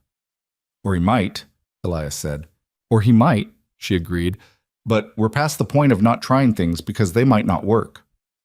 He was quiet. Then he said, "The barn was insured partially. Enough to rebuild the frame, maybe. Not enough for everything." "I know. Walt Nolan has lumber. He mentioned it last time I was there. He's been meaning to build a second outbuilding and hasn't gotten to it. You could ask him." "I could." He looked at his wrapped arm. "Not asking is something I'm better at." She looked at him. "I've noticed," she said. The corner of his mouth moved slightly. Not quite a smile, but the muscle memory of one. Minton. Victor Hale arrived at the ranch on the 4th day after the fire. Mara was alone in the house. Elias had gone to the Nolan place early that morning. Lily was at school, and Mara was working on a dress order at the kitchen table when she heard the horses outside. She went to the window and counted 3 men. Hale in the middle, Dobbs to his right, a third man she didn't recognize on his left, big across the chest with the settled, patient look of someone employed for his size. She thought about the rifle. It was Elias's rifle, a lever action that hung on pegs by the back door. She had grown up in a household with guns. Her father had been practical about them, the way he was practical about most things, a tool with a correct use and an incorrect use, and she knew how to handle one without disgracing herself. She went to the back door and took it down and checked that it was loaded, which it was, and then she went to the front door and opened it and stood on the porch. Hale stopped his horse in the yard. He looked at the rifle and then at her, and his expression did not change, which she had expected. He was not easily surprised. "Mrs. Whitlock," he said, "I heard about the fire. A terrible thing." "Get off my property," she said. "This is Mr. Mercer's property." "He's asked me to speak for the ranch in his absence," she said, which was not precisely something Elias had said, but was something she was confident he would not contradict. "Get off it." Hale looked at the burned wreckage of the barn, still visible beyond the house, the blackened beams and the scorched earth. He had a quality of studied regret on his face, the kind of regret that costs nothing to produce. "A fire like that," he said, "is a sign of how difficult it is to maintain a property of this size alone, particularly through winter." He shifted in the saddle. "Mr. Mercer is a capable man, but this land is a lot to manage without resources, without support. My offer still stands. A fair price, in cash, settled within 30 days. He could take that money and go somewhere less—" He paused. "Difficult." "He doesn't want your money," she said.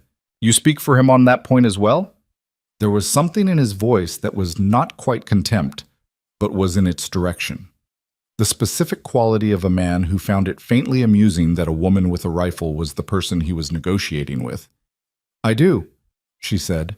He looked at her for a moment. Then he said more quietly, "Mrs. Whitlock, you came to this ranch with a debt and a child and nothing else. I hold no personal animosity toward you, but you're placing yourself in the middle of something that was going to happen regardless of your involvement, and the outcome is going to be the same regardless of what you do with that rifle." He looked at the gun with an expression of mild curiosity, as though it were an interesting object rather than a practical threat. "I'd suggest considering whether this is your fight to stand in." "You made it my fight," she said, "on a street in Blackthorn Ridge. You made it my fight when you wanted to take my daughter for a debt." "That was a legal remedy," he said. "It was wrong," she said, and she heard somewhere in the back of her own voice the flatness of the word wrong the way Elias used it, not as an argument but as a statement of something already decided. "That's the only relevant fact." A silence. The third man, the big one, was watching her with a professional attentiveness that she did not particularly enjoy. Dobbs was looking at the burned barn. "Where's Mercer?" Hale said finally. "Not here," she said. "Tell him we spoke." "He'll know," she said. Hale considered her for a moment longer, and then he pulled his horse's head around, and the three of them rode back down the trail the way they'd come. She stood on the porch until they were out of sight around the curve in the trail, and then she stood there a while longer, because she was not going to let her legs give out until they were definitely gone. Then she sat down on the porch steps and put the rifle across her knees and breathed. Her hands were shaking. She noticed this with the detached interest of someone cataloging information. Hands shaking, throat tight, a fine cold sweat on the back of her neck. She had been afraid. She had been afraid the entire time, and had done it anyway, and the doing it anyway was the relevant fact, which was something her father had told her once, and which she had understood intellectually for years, and had only just understood in her body. She put the rifle back on its pegs when she went inside. She washed her hands in the basin and started the stove for coffee and went back to the dress order on the kitchen table and worked until her hands were steady again, which took about 20 minutes. She told Elias that evening, all of it, the 3 horses in the yard, Hale's speech, the rifle, what she'd said. She told it plainly, the way she told most things without performing it. He listened without interrupting. When she finished, he was quiet for a long moment. "You didn't have to do that," he said. "He was here," she said. "Someone had to." "You could have stayed inside." She looked at him. "Could I have?" He looked at her back. "No," he said after a moment. "Probably not." "Probably not," she confirmed. He stood up and went to the window and looked out at the yard, at the blackened ruins of the barn that they'd been moving around for 4 days like a new wound. He stood there for a long moment with his back to her. "He's not going to stop," Elias said. No. The next thing he does won't be a warning, and it won't be a speech. He turned around. He's made up his mind that this land is going to be his, and that I'm an obstacle that needs removing. You putting yourself on this porch doesn't change his calculation. It might make him move faster. I know that. Mara. He said her name the way he'd never said it before. Not just using it to address her, but using it as a handle for something, to pick up something heavy and hold it toward her. I need you to understand that what's coming is not something I can manage by being careful. It's going to be— I know what it's going to be, she said.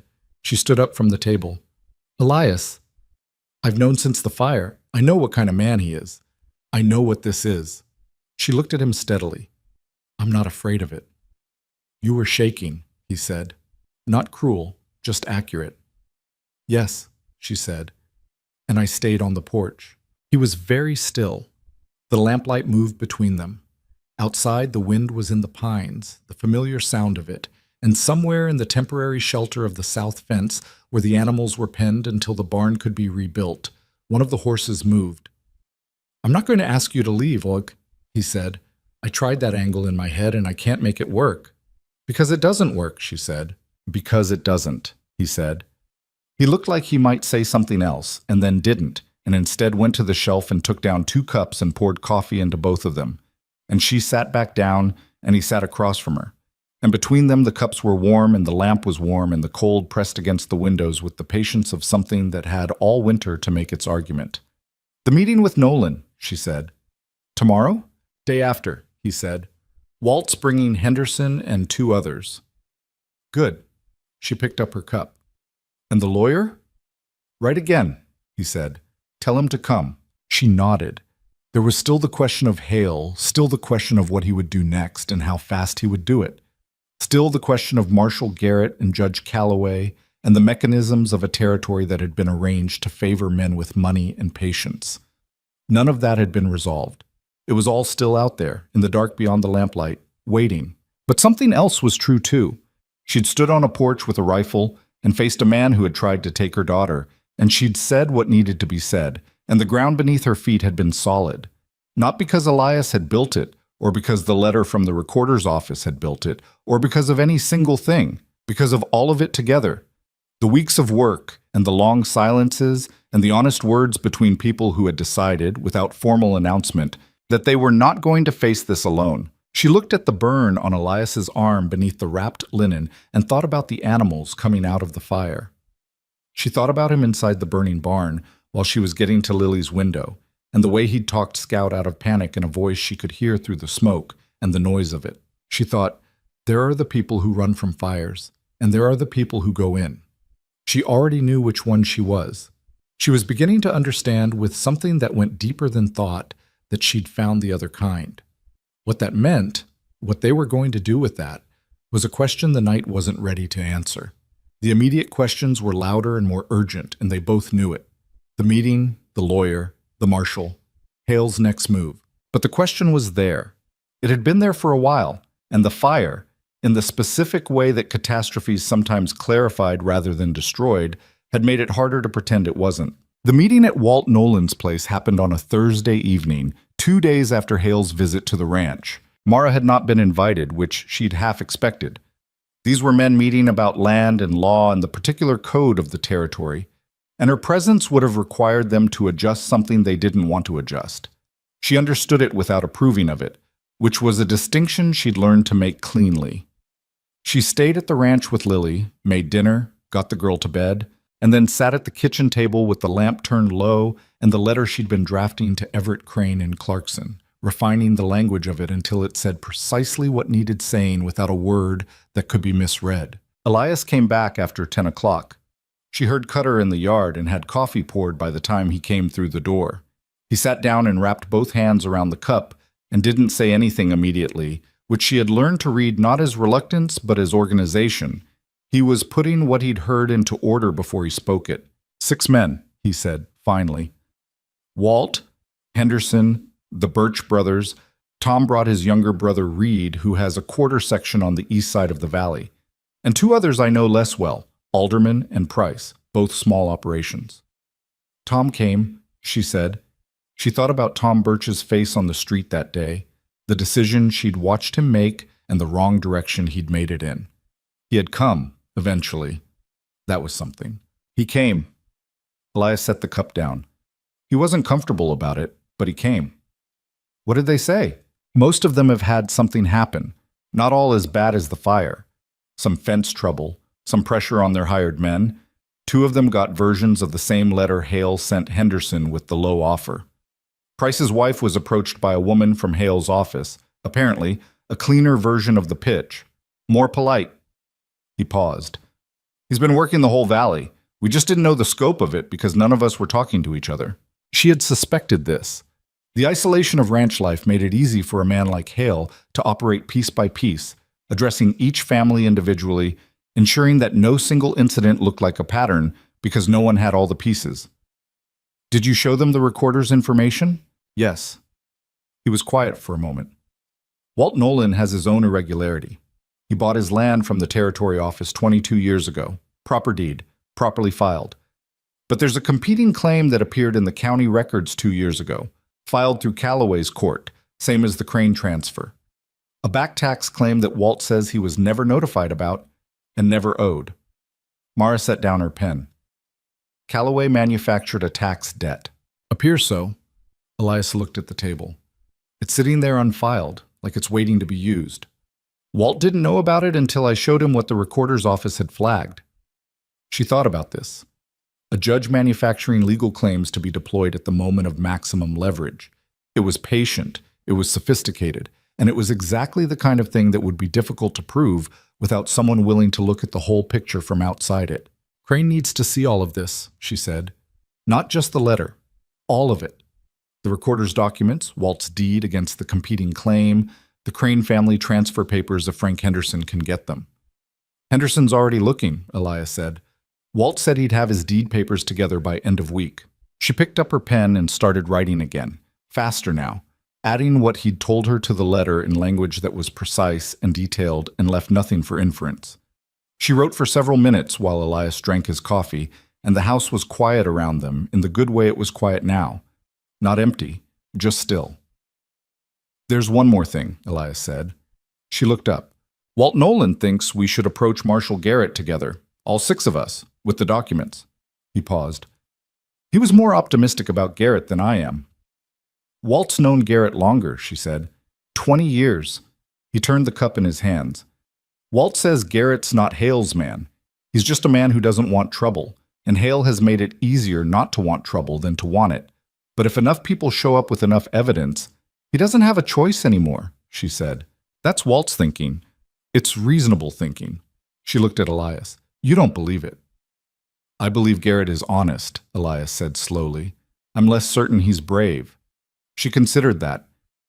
Honesty without bravery is worth something. If we give him enough, he doesn't have to be brave.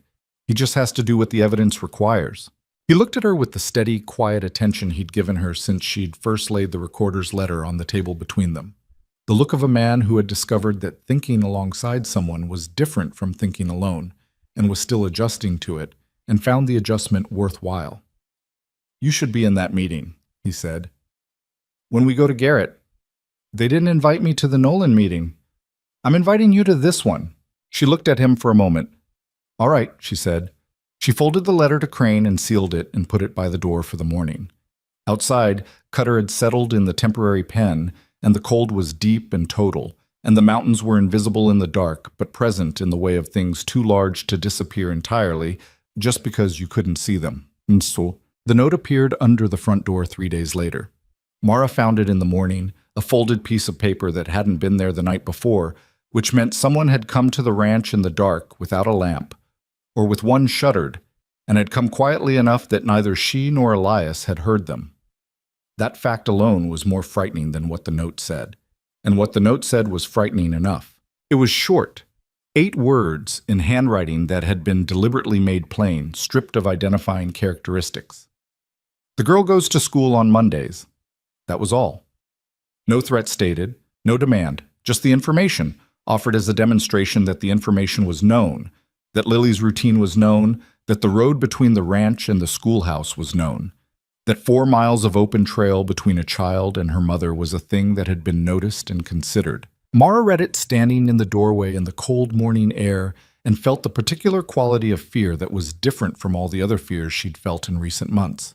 Not fear for herself, not even fear of loss in the abstract, but the specific, targeted animal terror of a mother who has been told that someone has been watching her child. She carried the note inside and put it on the table and sat down. She did not allow herself to react beyond that. She sat with it until Elias came in from the morning chores, and she put it in front of him without speaking. He read it. He read it twice. Then he set it down on the table very carefully, in the way of a man being careful with himself. "She doesn't go to school this week," he said. "No," Mara agreed. "Or next week. Not until this is finished. I'll tell Miss Varney." He picked the note up again and looked at it, and she watched something move through his face that was not the controlled anger she'd seen after the fence and after the fire. Something older than that, something that had been waiting behind the control for a long time. He set the note down. "I'm going to town," he said. "To Garrett?" "Yes." He stood up. "Today. Not Thursday, not after the papers are assembled. Today." She looked at him. "Elias, the documents, I'll ask Walt to come. And Henderson if I can reach him this morning." He was already moving toward his coat. "The documents are enough for now. Crane can have the full picture when he arrives. But this," he looked at the note, "this doesn't wait." She understood.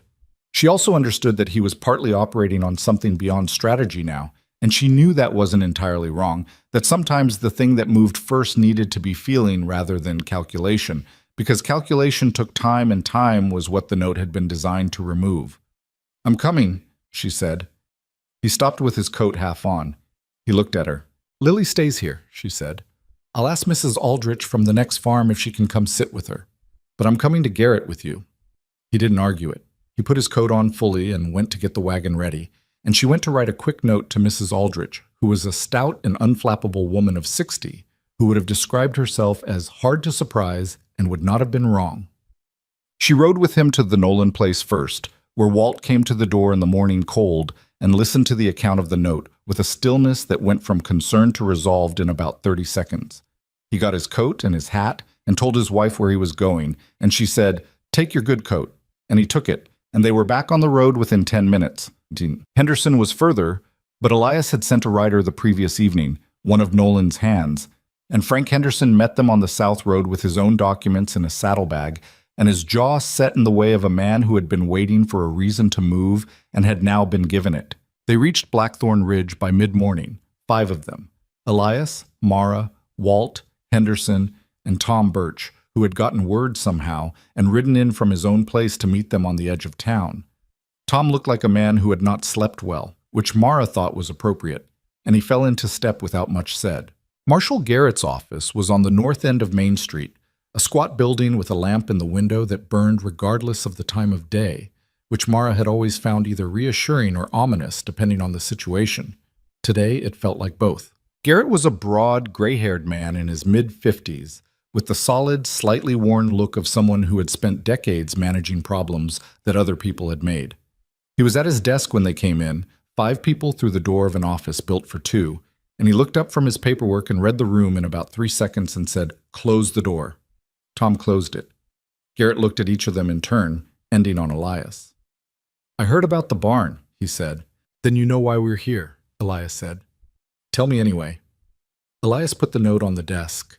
Garrett read it, and his expression tightened in a way that was not performance. "Where was this found?" he said. "Under my front door," Elias said. "This morning, sometime in the night." "Your front door is 4 miles from town." "Yes." Garrett set the note down and looked at Mara, and there was something in his look that was uncomfortable, not hostile, more the look of a man who found it easier to deal with things when the people involved were the kind of people he usually dealt with, which was to say men with land in their own names and straightforward grievances. She held his gaze and said nothing, which she'd decided in the wagon was the correct approach. Walt Nolan spoke next. He spread his deed papers on the desk beside the note and explained the competing tax claim calmly and thoroughly, the way a man explained something he'd had time to get angry about and had moved through to the other side of. Henderson added his account. Tom Birch talked about pressure on his hired hand, a man named Cole, who had been approached twice by Dobbs with offers of better work and had finally taken one of them last month. Garrett listened to all of it without interrupting. He was, Mara thought, a man who listened correctly. Not the performance of listening while waiting to speak, but actual taking in. She revised slightly upward her estimate of what he might do. The recorder's office irregularities, he said when they'd finished. That's federal jurisdiction, potentially. Potentially, she said, because this was her territory and she knew it. But the conduct within this county, the fire, the note, the manufactured tax claim on Mr. Nolan's land, those are yours. He looked at her directly. And you are Mara Whitlock, she said. I live at the Mercer Ranch. I was present when Mr. Hale came to the ranch and made his offer after the fire. I can provide a written account, if you need one. He looked at her for another moment, then back at the papers. He was turning the note over in his hands. I can't arrest Victor Hale for a piece of paper with 8 words on it, he said. We know that, Elias said. I can ask him about it, Garrett said. And I can make clear that his movements in this valley are being observed by this office. He put the note down. And I can write to the county sheriff in Clarkson. There's a lawyer coming from Clarkson, Mara said. Everett Crane. He'll want to speak with you. Garrett nodded. He looked at the group of them, ranchers he'd known in some cases for years, a widow he'd just met, all of them standing in his small office with the weight of something that had been building for months. He rubbed his face with one hand. Hale has been in this town a long time, he said, not as a defense, more as a statement of the terrain. He's built up. It's not simple. No, Walt Nolan said. It isn't, but it's gone far enough. Garrett looked at the note again, at the 8 words and what they meant. He pressed his lips together. I'll go speak to him this afternoon, he said. I'll make it clear that this office considers the incidents at the Mercer Ranch active matters under investigation. That's what I can do today. That's a start, Elias said. It's a start, Garrett agreed. He didn't dress it up as more than that, which Mara respected. Come back when your lawyer arrives. They came out into the cold noon air of Main Street and stood outside Garrett's office, 5 people deciding what to do next. Walt Nolan exhaled a long breath that fogged in the cold. Better than I expected, he said. Worse than I hoped, Henderson said. About right, Mara said. Tom Birch was looking down the street at nothing in particular. I should have come forward sooner, he said, to no one specifically. What happened on the street that day? I should have... Tom, Elias said. Tom looked at him. You're here now, Elias said. It was not absolution. It was a fact, offered without warmth or its absence, and Tom received it as such and nodded and let it sit. They went to the diner on the west side of Maine for coffee and food and to talk through what came next. The diner was run by a woman named Pearl, who kept her establishment warm and her opinions on current events to herself, which made it a useful place for conversations that needed to be private. She brought coffee without being asked and went back to her counter and politely didn't listen. The barn, Walt said, looking at Elias. I talked to my boys about the lumber. We can bring a load over Saturday if the road's clear. I can't ask you to be... Elias started. You're not asking, Walt said. I'm telling you. He wrapped his hands around his coffee cup. We should have been looking out for each other 6 months ago. We're doing it now. Elias was quiet for a moment. Saturday, he said. Thank you. Tom said his brother Reed and a cousin could come over with tools. Henderson said he had 2 hands who knew framing and would bring them. The conversation shifted from threat to logistics with the practical efficiency of people who had decided what side they were on and were now dealing with the concrete requirements of that decision. And Mara sat in the warmth of Pearl's diner and listened to it and felt something loosen in her chest that had been tight for weeks. Not relief exactly. The situation was not resolved. Garrett had promised attention, not action, and Hale was still out there with his money and his patience and his judge. But something had shifted in the structure of it, the same way a building shifted when you replaced a rotted support. The pressure redistributed. The weight spread across more points, the whole thing less likely to collapse from a single failure. Crane's letter arrived the following Tuesday. He was coming. He would be in Blackthorn Ridge by the end of the week with a colleague from his office, and he would need to meet with anyone who had documentation of irregularities in Hale's land dealings. He had, he wrote, also taken the liberty of contacting the Federal Land Office in Denver upon reviewing the recorder's information, and a representative from that office would potentially be joining him depending on the findings. Mara read the letter 3 times and then handed it to Elias without comment, because the letter was its own comment. He read it and handed it back. Federal Land Office, he said. That's bigger than Callaway, she said. Yes. That's bigger than Hale, she said. He was quiet for a moment. Not celebration. Neither of them were inclined to that, and the situation remained genuinely dangerous, and the next few days were going to be the most volatile, as Hale realized that what had been a local matter was becoming something with a longer reach. But beneath the continued tension, she could see something in his face that was close to, not relief, but the particular steadying that came from ground that held when you put weight on it. I need to warn Walt and the others that Crane is coming, she said. And Garrett. I'll ride to Nolan's this afternoon, he said. She started making a list of who needed to be told and when, because that was how she thought. In order, in priority, in the practical sequence of what followed what. Elias watched her write for a moment. You did this, he said. She looked up. We did it. The recorder's office, Crane. You moved when I was still planning to fix the fence and wait. He said it without any edge, just as in accounting. You went to Nolan, she said. You built the community of it. I had a letter. You had the relationships. He seemed to consider the division of credit and find it neither fully accurate nor worth disputing. Together, then, he said. Together, she agreed. Oh, Hale's response to Garrett's visit was swift and, in its way, clarifying. Garrett had gone to his office on Thursday afternoon and conducted what he described afterward as a professional conversation in which he had made clear that the incidents at the Mercer Ranch were under active investigation. Hale had been, Garrett reported, entirely composed and entirely unhelpful. He knew nothing of any fire, he said, nothing of any note, and he found it interesting that a dispute over a land matter was being characterized as something requiring the marshal's attention. On Friday morning, Dobbs appeared at Elias's fence line with 2 other men and began walking the south boundary. Not doing anything, just walking it, looking at it, making notes. It was a demonstration. We know where the lines are. We can see your borders from where we stand. Elias watched from the porch without going out. He's trying to provoke you, Mara said, standing beside him. I know. He wants you to confront Dobbs so he has something to report to Callaway. I know that too. They watched until Dobbs finished his survey and rode away. Saturday, the lumber came from the Nolan place on 2 wagons, and by mid-afternoon there were 9 men on the ranch working the new barn frame, the sound of hammers constant through the cold air, Lily watching from her rock with enormous satisfaction at the activity. Pearl from the diner had sent food with Walt's wife, for reasons that were not explained but were clearly understood by everyone, and by evening the frame was up, and the rafters started, and there was a fire in the yard that people stood around in the dark before going home, talking in the low, comfortable way of people who had done physical work together and were pleasantly tired. Tom Birch found a moment beside Mara near the fire. He had not said much to her directly since the day on the street. I owe you an apology, he said, looking at the fire rather than at her. You came when it mattered, she said. Not the first time.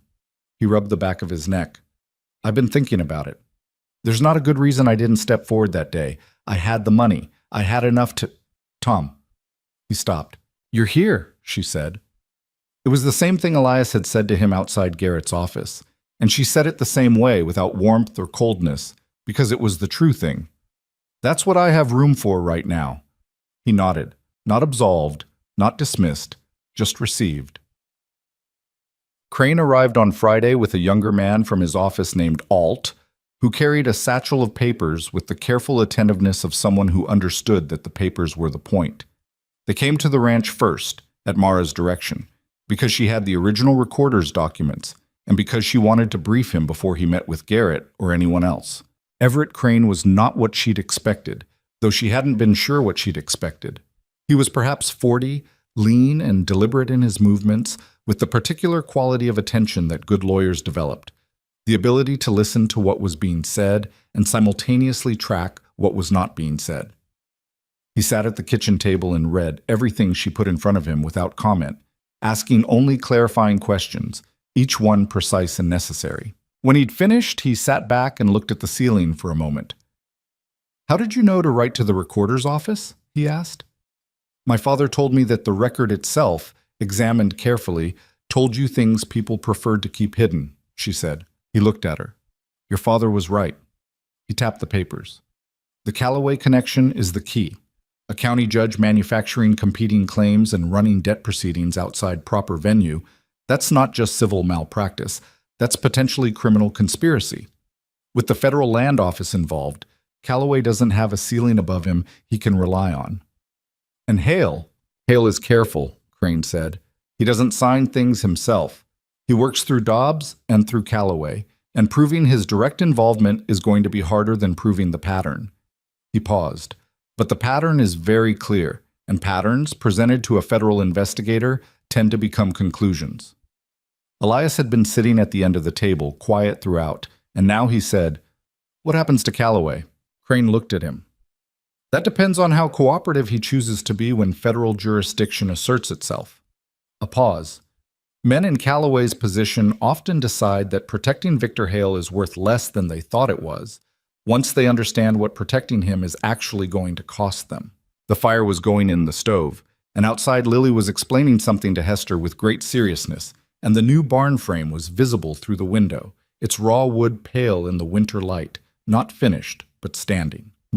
The meeting in Garrett's office 2 days later had 12 people in it, which was more than the room was designed for, and which nobody mentioned. Crane stood at the desk beside Garrett and laid out what he had, clearly and without theater, the way a man presented a case rather than an argument. The federal land officer, a quiet woman named Sims, who had come from Denver and who looked at everything with the contained attention of someone not particularly interested in local politics, sat in the corner and took notes. Garrett listened. When Crane finished, Garrett looked at his desk for a long moment. "Calloway has been on the bench here for 11 years, he said. "I understand that," Crane said. Garrett stopped. Started again. "The things you're describing, they didn't happen overnight. They've been building since Hale came into the territory." "Yes," Crane said. "And nobody—" Another stop. He looked at the room, at Walt Nolan and Henderson and the Birch brothers and Elias and Mara and the others pressed in around them. "Nobody talked to me about it." "Would it have changed anything if we had?" Walt Nolan asked. He said it without accusation, genuinely. Garrett took a long time answering that. "I don't know," he said finally. "I want to say yes. I'm not certain enough to say yes." He picked up the note, the 8-word note that had started this acceleration, and looked at it one more time. "But I'm certain now." He looked at Sims. "Whatever you need from this office, you have it." Sims nodded without expression, which was apparently her way. It was not dramatic. There was no moment of triumph in the room. Everybody knew that what had been set in motion would take time to conclude, that Hale had lawyers and resources and would not go simply or quietly. But the shape of it had changed. The weight of it was no longer pressing down on individual families in isolation. It was pressing against something that had the size and structure to push back. Mara stood in the corner of the room and watched Elias, who was standing by the window with Walt Nolan, talking in low voices.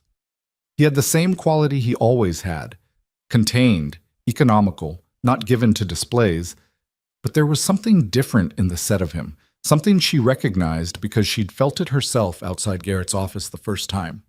The specific physical adjustment of a person who has been carrying weight alone and has just felt another pair of hands take part of it. She thought about the morning on the street, knees in the dust, the crowd that looked away. She thought about the voice from the edge of it that had said stop, and the way one man stepping forward had changed the specific gravity of a moment that had seemed already decided. One act of stubbornness, she thought, one refusal to be moved, and then another, and another, each one making the next slightly more possible. Until here they were in this overcrowded office with a federal land officer in the corner and a lawyer from Clarkson making the case for what was right against a man who had counted on there being no case at all. She was not finished being afraid. She was not finished being in danger. None of them were, and she was clear-eyed about that. Hale would do something else. He would try something before the legal process could hem him in, because that was the kind of man he was. And she needed to be ready for it and ensure that Lily was never on that road alone and that the rifle stayed where she could reach it. But she also thought, we are not alone anymore. And she thought about how long she had been alone before that morning in the street, and how much larger the alone had been than she'd allowed herself to know while she was inside it. She caught Elias's eye across the room. Just briefly. He held it for a moment, and there was nothing communicated that was reducible to words, just the simple acknowledgement of two people who had arrived somewhere difficult together and were still standing, and intended to keep standing. Then someone spoke, and the room's attention moved, and the work went on. Outside on Main Street, Victor Hale's office lamp was burning in the window the way it always burned, steady and presumptuous and indifferent to the hour. But for the first time since Mara had walked that street with nothing left and nowhere to go, it looked less like a fixed fact and more like something that could, given enough pressure applied from enough directions, be put out. Hale made his last move on a Wednesday. Mara had been expecting it. Not in the specific shape it took, but in the general fact of it. She'd said to Elias the week before, when the federal investigation had begun formally and Crane had filed the first motions in county court, that a man like Victor Hale did not watch his position erode without doing something that felt like offense. It was how men like that were built. They could not tolerate the sensation of losing control without reaching for whatever was still in their hands. What was still in his hands, apparently, was Judge Calloway. The papers arrived at the ranch on a Wednesday morning, served by a deputy she'd never seen before. Not one of Garrett's men, a county deputy from outside the territory, which told her immediately that Calloway had gone around Garrett deliberately. The papers were a civil injunction, filed through Calloway's court, claiming that Elias Mercer had violated the terms of a land easement that Hale's company allegedly held on the south quarter of the ranch property. The easement was dated 3 years prior. It bore Elias's signature, or something that was meant to look like it. She read the document twice on the porch, the deputy already riding back down the trail. Then she went inside and found Elias at the kitchen table oiling the harness and put the papers in front of him. He read them. He set them down. "That's not my signature," he said. "I know. I never signed an easement to anyone on this property." "I know that too." She sat down. "This is Calloway giving Hale a legal mechanism to file for possession of the South Quarter. If the easement holds, Hale claims violation, claims damages, and uses that as leverage to force a settlement." She looked at the papers. "It won't hold. It's forged. But Calloway will rule on it first, and the ruling will be designed to tie up the property in litigation long enough to make it not worth defending," Elias finished. "That's the idea." He was quiet for a moment. He looked at the false signature on the paper, his name written by another hand in a way that was close but not right. The E too wide. The R of Mercer looping in a way his didn't. Someone had studied his signature and reproduced it badly, and that was both the evidence of fraud and the evidence of desperation, because a careful man would have done it better. "I need to call Crane," she said. "Yes." "And Garrett needs to know Calloway went around him." "Yes." He looked at her. "How long does this take?" "The court process." "Crane thinks the federal motion will supersede Calloway's jurisdiction within 2 to 3 weeks, she said. "Once federal jurisdiction is formally asserted, Calloway can't rule on anything touching the land records." 2 to 3 weeks, he said. "It might be faster. Sims has been thorough." She looked at the papers. "Hale knows this. That's why he did it now. He's trying to get a ruling on record before the federal process can override the local one." Elias pressed his hand flat on the table, then took it away. "All right," he said. "Call Crane." She sent Lily to Mrs. Aldrich's and drove to town herself, because Elias had fencing work that couldn't wait, and because she was the one who knew what needed to be said to Crane in what order. She found the lawyer at the hotel on the south end of Maine where he'd been staying, went over the injunction with him in the small sitting room off the lobby, and watched his face as he read it.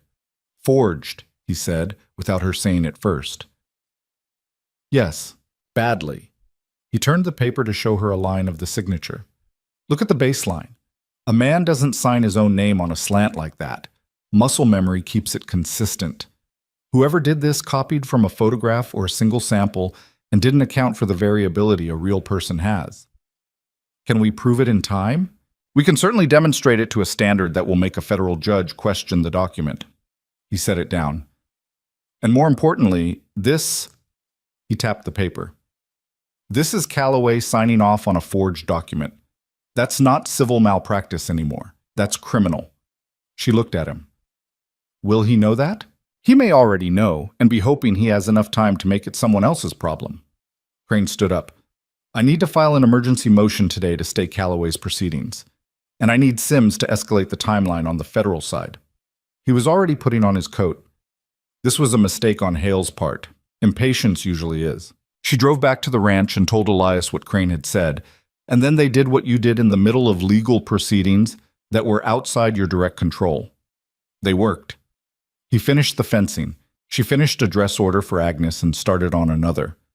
Lily came home from the Aldriches full of news about their dog, a ridiculous animal named Biscuit, who had, according to Lily, tried to eat a boot and was not apologetic about it. The ordinary life of the ranch moved forward, as ordinary life did, indifferent to the legal documents sitting on the kitchen table. Calloway folded before the stay motion was even ruled on.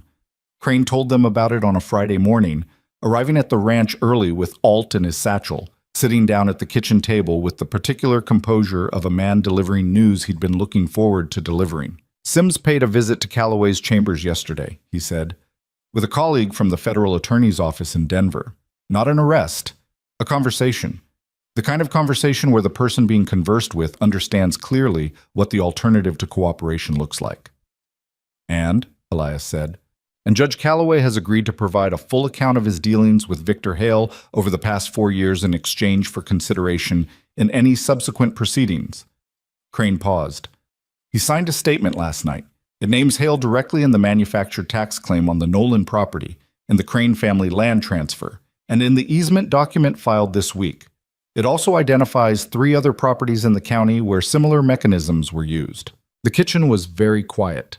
Mara had her coffee cup in both hands, and she was looking at the table and she was thinking about all the accumulated months of it.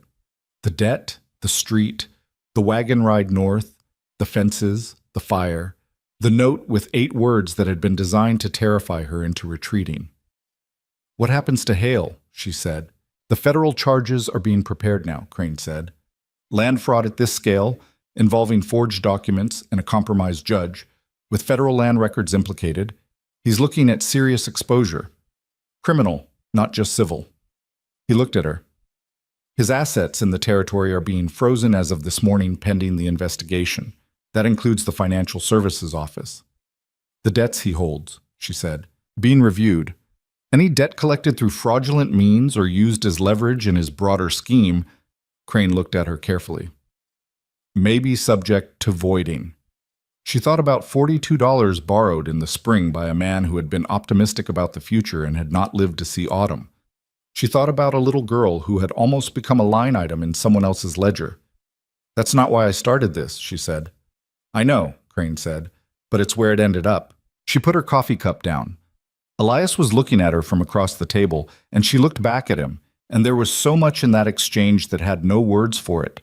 The long road of it, from the street to the barn fire to the forged signature to here, the kitchen table on a cold Friday morning with a lawyer delivering news that had seemed, for a long time, like something that belonged to a version of events they might not get to.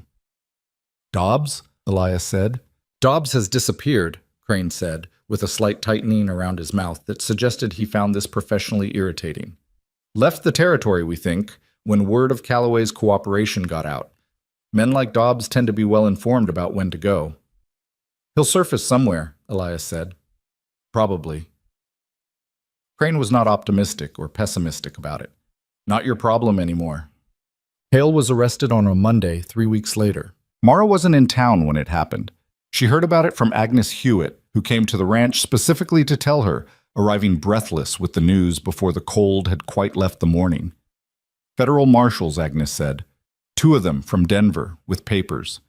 They'd walked into the Financial Services office at 9 in the morning and come out 10 minutes later with Hale between them, and he had gone in his good coat and his composed face and his pale, shallow eyes, and he had not made a scene, and that had perhaps been the most surprising thing to the people who watched from the street. He just went, Agnes said, sitting at the kitchen table with coffee and the slightly dazed quality of someone who has watched a fixture of their landscape disappear. Like it was a business appointment, not a word. Mara thought about that. The composure of a man who had decided that the performance of dignity and defeat was the last thing left to him. She didn't feel sympathy exactly, but she understood it in the way you understood things about people who were not good, because people who were not good were still people, and their motivations were usually comprehensible even when their actions were not. "The office?" she said. "Locked up," Agnes said. "Federal seal on the door." She looked into her coffee cup. Half the town didn't even know what he was doing. People just thought he was a businessman. "He was," Mara said. "The business was other people's land." Agnes was quiet for a moment. "What happens now? To the people who sold to him? The Crane family's land?" "Crane, the lawyer, is working through each acquisition," Mara said. "The ones that were genuinely voluntary sales, the families get fair value back if they want it, or the right to repurchase. The ones that were coerced," she paused, "that's harder, and it'll take longer, and some of it isn't going to be fully undone." That's the honest answer. "Nothing's ever fully undone," Agnes said. "No," Mara agreed, "but some things get close enough." She walked Agnes to her wagon when she left, and stood in the yard for a while after, in the cold December air. The new barn was finished now. Not the same as the old one, better in some ways and worse in others, the way rebuilt things usually were. The lumber had come from 3 different sources, and you could see it in the wood, the slight variations in color and grain, and she found she preferred that to the uniform look a single source would have given it. It looked like something that had been built by a community, because it had been. She heard Elias behind her before she heard the barn door, his boot on the frozen ground. "Hale's been arrested," she said, without turning. "I heard," he said. He'd been in town that morning for supplies. He came to stand beside her, looking at the barn. "Garrett told me." "Agnes came to tell me herself." She paused. She seemed shaken. "A lot of people will be," he said. "When something looks solid for long enough, it feels like the ground. When it goes, people don't know where to stand for a while." She looked at him. "You're not surprised." "I'm relieved," he said. "That's different from not surprised." He was quiet for a moment. "Surprised would have been if we'd gotten here faster, or if Calloway had held out, or if the federal office hadn't taken it seriously." He looked at the mountains. "I'm relieved because those things didn't happen." She nodded. They stood in the yard, and the cold was clean and the sky was very blue, the particular blue of winter sky at altitude, and from somewhere in the south pasture one of the horses made a sound. Scout, probably. She'd learned to tell them apart by now. And the mountains stood where they'd always stood, past and permanent, not caring one way or the other. "The debt," she said. "Crane says it may be voided." "I heard." "I don't want it voided," she said. He looked at her. "Mara, I owe you $28.50, she said. "I've got 18 of it. I'll have the rest by spring." She looked at him steadily. "I want to pay it. I need to pay it. Not because of the money, because of what it means to me to pay it." He looked at her for a long moment. She could see him deciding whether to argue, the way she'd seen him decide various things over the months. That particular inward consideration that showed in the set of his eyes. "All right," he said. "Good." She looked back at the barn. "I'll have it by March." She did in fact have it by February, which was faster than she'd said, because the sewing work had picked up considerably after Hale's arrest. Something about the resolution of the territory's long anxiety had loosened people's willingness to spend on small pleasures, she thought. Or perhaps people simply had more to celebrate. She put $18 in coins and a bank draft for $11.50 in an envelope and left it on the kitchen table one morning while Elias was in the barn. He found it when he came in for breakfast. He looked at it for a moment, then he put it in his coat pocket without ceremony and sat down. And she put coffee in front of him, and neither of them said anything about it, because the thing it represented had already been said in every other way. Calloway was removed from the bench in January, and his case referred to the federal attorney's office. He received, in the end, a reduced sentence in exchange for his cooperation, which Crane described as the practical outcome of such arrangements, and which Mara considered imperfect justice and accepted as such, because imperfect justice was still justice, and the alternative was none. Walt Nolan's competing tax claim was formally voided. Frank Henderson received a letter from the county confirming that the Crane family's land transfer was under review and that Henderson's documentation of the original transaction would be material evidence.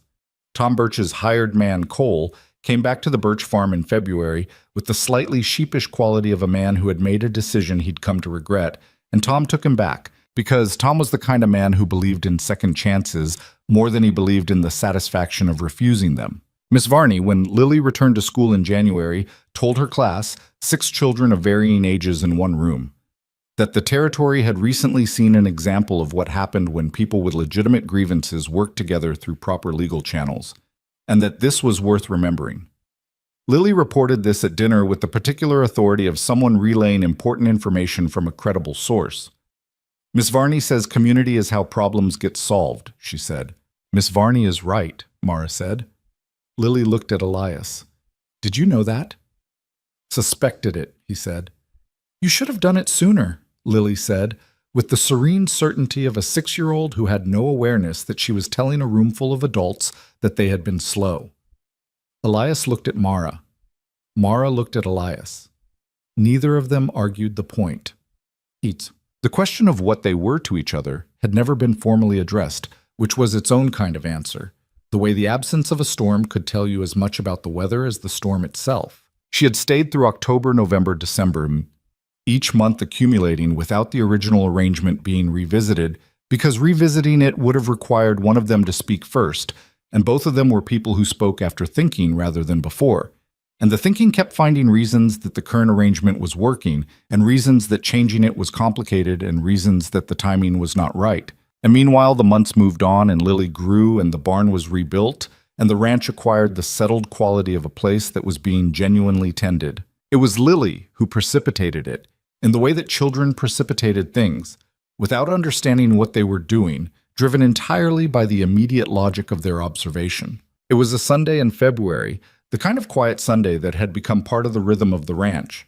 Elias at the table with the account books, Mara at the other end with her sewing, Lily on the floor with a collection of small objects she was arranging into a system of unclear purpose. The fire was going. Hester was, as usual, outside conducting her affairs. Lily looked up from her objects and said, "Are you and Elias going to get married?" The account book made a slight sound as Elias's hand stopped moving. The sewing did not make any sound, but Mara's stopped too. Lily looked at them both with the patient expression of someone who had asked a reasonable question and was waiting for a reasonable answer. "Where did that come from?" Mara said. "Alice Henderson says her mother says it's what happens when people live together," Lily said. "Also, I want to know?" "Alice Henderson should tend to her own business," Mara said.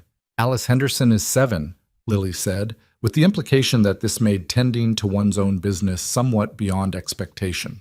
Mara looked at her sewing. She could feel Elias not looking at anything in particular. The fire in the stove made it sound. "Lily," Elias said, "go check on Hester." Lily assessed the request and its probability of being a deflection. "It's cold," she said. "Put your coat on." She considered her position and then, apparently deciding that she had already introduced the subject and its trajectory was now beyond her management, put her coat on and went out, and the door closed behind her. The room was quiet. Mara set down her sewing. "I'm sorry," she said. "Don't apologize for it," he said. She looked at him. He had closed the account book and was looking at the table. "It's not a question that needs an apology," he said. "It's a question." He looked up. "Is it one you've thought about?" She held his gaze. She could have deflected, and she didn't. "Yes," she said. "So have I," he said. He said it simply, the way he said most things, without decoration, without calculation about how it would land. Just the fact of it, offered plainly. She thought about all the ways she could complicate this. The ways it was complicated, genuinely.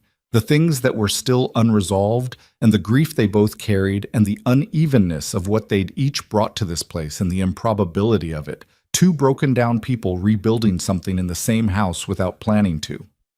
She thought about all of that, and then she put it aside, because she had spent enough of her life being practical about things that deserved something else.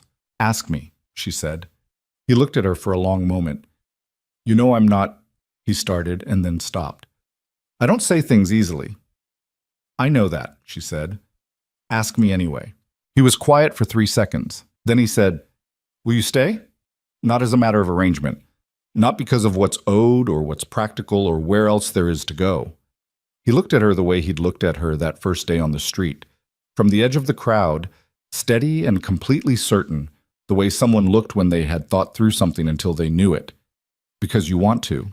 She looked at him, at the man who had stepped out of a crowd when no one else would, who had made broth for a sick child and fixed fences in the dark, and stood in a burning barn because the animals were his, and he didn't leave things behind if he could help it. "Yes," she said, "that's why I've been staying." He nodded once, slowly, the way he nodded when something was settled. Outside, Lily could be heard in conversation with Hester. A one-sided conversation, as all conversations with Hester tended to be, the chicken offering nothing but her presence, and Lily apparently finding this sufficient. "Lily is going to tell everyone," Mara said. "Alice Henderson will be informed promptly," he agreed. She almost laughed, the full version of it this time, and he watched her laugh with the expression she'd been learning to read over the months. Not quite a smile, but the thing that lived in the same place as one. The particular quality of attention that meant he was finding something worth finding. They married in April, when the ground had softened and the cottonwood at the east edge of the property had begun to show its first uncertain green. It was not elaborate. Mara had not wanted elaborate. She'd had one wedding already, and that one had had a proper church ceremony, and a cake, and 30 people, and she had loved Daniel, and she had grieved him honestly and completely. And this was something different, not lesser, but different, the way a second spring was not a lesser spring than the first. Walt Nolan and his wife came, and the Birch brothers, and Agnes Hewitt and Miss Varney, who took the afternoon off from the schoolhouse. Crane had returned to Clarkson, but sent a letter that arrived that morning and which Mara read twice before setting carefully on the shelf. They stood under the cottonwood, and a justice of the peace from the neighboring county read the words, and Lily stood beside them in her brown coat. The button had been replaced in January, finally, with the serious, satisfied expression of someone who had asked a question and received a thorough answer. When it was done, Walt Nolan shook Elias's hand and said, "Took you long enough." And Elias said, "I did things in the right order." And Walt laughed, the big rolling laugh of a man who'd had enough hard months to genuinely appreciate a moment of uncomplicated good. Agnes cried, which she had apparently decided to do and was not embarrassed about. Miss Varney did not cry, but looked as though she found the proceedings satisfactory, which for Miss Varney was the emotional equivalent. Lily ate 3 pieces of the cake Walt's wife had brought, a plain spice cake without anything fussy about it, the kind of cake that tasted like effort and care rather than artistry, and then went to explain the day's events to Hester, who received them with characteristic equanimity. There were things that stayed hard. She wanted to be honest about that, even years later when the telling of the story had been simplified by time into something with cleaner edges than it actually had. Elias was not easy to live with in the ways that people who had been alone too long were never fully easy to live with. He had habits built into him like structure, and some of them yielded to her presence over time, and some of them didn't. He still moved through rooms without filling them the way other men did. He still required silence the way some people required air. And there were days when the silence felt like an absence rather than a quality, and she had to remind herself that absence and quiet were not the same thing even when they felt like it. She was not easy either. She had opinions she held firmly, and she was right about things with a frequency that occasionally bordered on tiresome, and she knew it and couldn't always help it. She had grief in her that didn't go away because new happiness arrived. It just became something she carried differently, in a way that was less disabling but never fully done. There were nights in the first year when she dreamed about Daniel, and she woke with the particular guilt of someone who has moved on without being sure they'd been given permission, and she had to sit with that privately because it was not a thing she could give to Elias. It was a thing she had to carry herself. Lily grew. She grew with the specific recklessness of a child who had learned early that the world could be frightening and had decided anyway to go toward it. She was loud in the way her mother was not, physical in the way neither of her parents was, forever coming home with muddy boots and some new piece of information she'd extracted from the world by main force. She called Elias by his name for the first year, and then gradually, without ceremony or announcement, shifted to something that wasn't quite either his name or a title, but occupied the space between, a shortening, a compression, the way language adjusted itself to fit what feeling had already decided. He heard it the first time she used it and said nothing, and the third time he said nothing, and by the 5th time it was simply what she called him. The valley changed slowly, the way valleys changed. The Nolan family expanded their operation. Henderson's sons grew into the land. Tom Birch's hired man Cole stayed and made a life, and his children went to the same school as Lily. The financial services office on Main Street became a dry goods store run by a woman named Petra, who had come from the east with her husband and found the territory to her liking. New people arrived, as new people always did in the territory. Some looking for something, some running from something, most of them both at once. Blackthorn Ridge grew in the uneven, somewhat chaotic way of frontier towns that had not quite decided what they wanted to be. There were better years and harder ones. A drought in the third year took most of the winter wheat and required decisions that were not easy and money that was tight. A late frost in the fifth year killed the early planting and required starting again. Through all of it, the ranch was there. The particular fact of it, the rebuilt barn with its mismatched lumber, the curtains in the front room that Mara had made from the cedar chest fabric and replaced twice since with other colors as her taste changed, the photograph on the shelf that had been moved forward to face the room and was now joined by others, the kitchen table where things were decided and arguments happened and children did their schoolwork and coffee was poured too many times to count. And through all of it, there was the thing she had understood on the porch that first night, looking up at the stars, that she had arrived somewhere she hadn't planned to arrive, and that everything that came next would have to be built from here. The building was never finished. That was the part the simplified version of the story always left out. It was never finished, never fully settled, never arrived at a state where it required no more work or attention or willingness to show up on the hard days when showing up was not the thing that felt easiest. Marriage and land and community were not destinations. They were ongoing projects with no final form, subject to weather and time and the endless negotiation of people who were imperfect trying to make something that lasted. But lasting was different from perfect. Lasting was its own kind of achievement, maybe the most important kind. The achievement of continuing, of choosing again on the ordinary days what you had chosen on the extraordinary ones. But years later, many years, enough that Lily was grown and the valley had a proper school and a real post office and a road that didn't turn to mud every spring, Mara sat on the porch one evening in the last of the autumn light and thought about the morning she had been on her knees in the street. She thought about it the way you thought about old weather, as something that had happened, that had shaped the terrain, that was over, but not gone.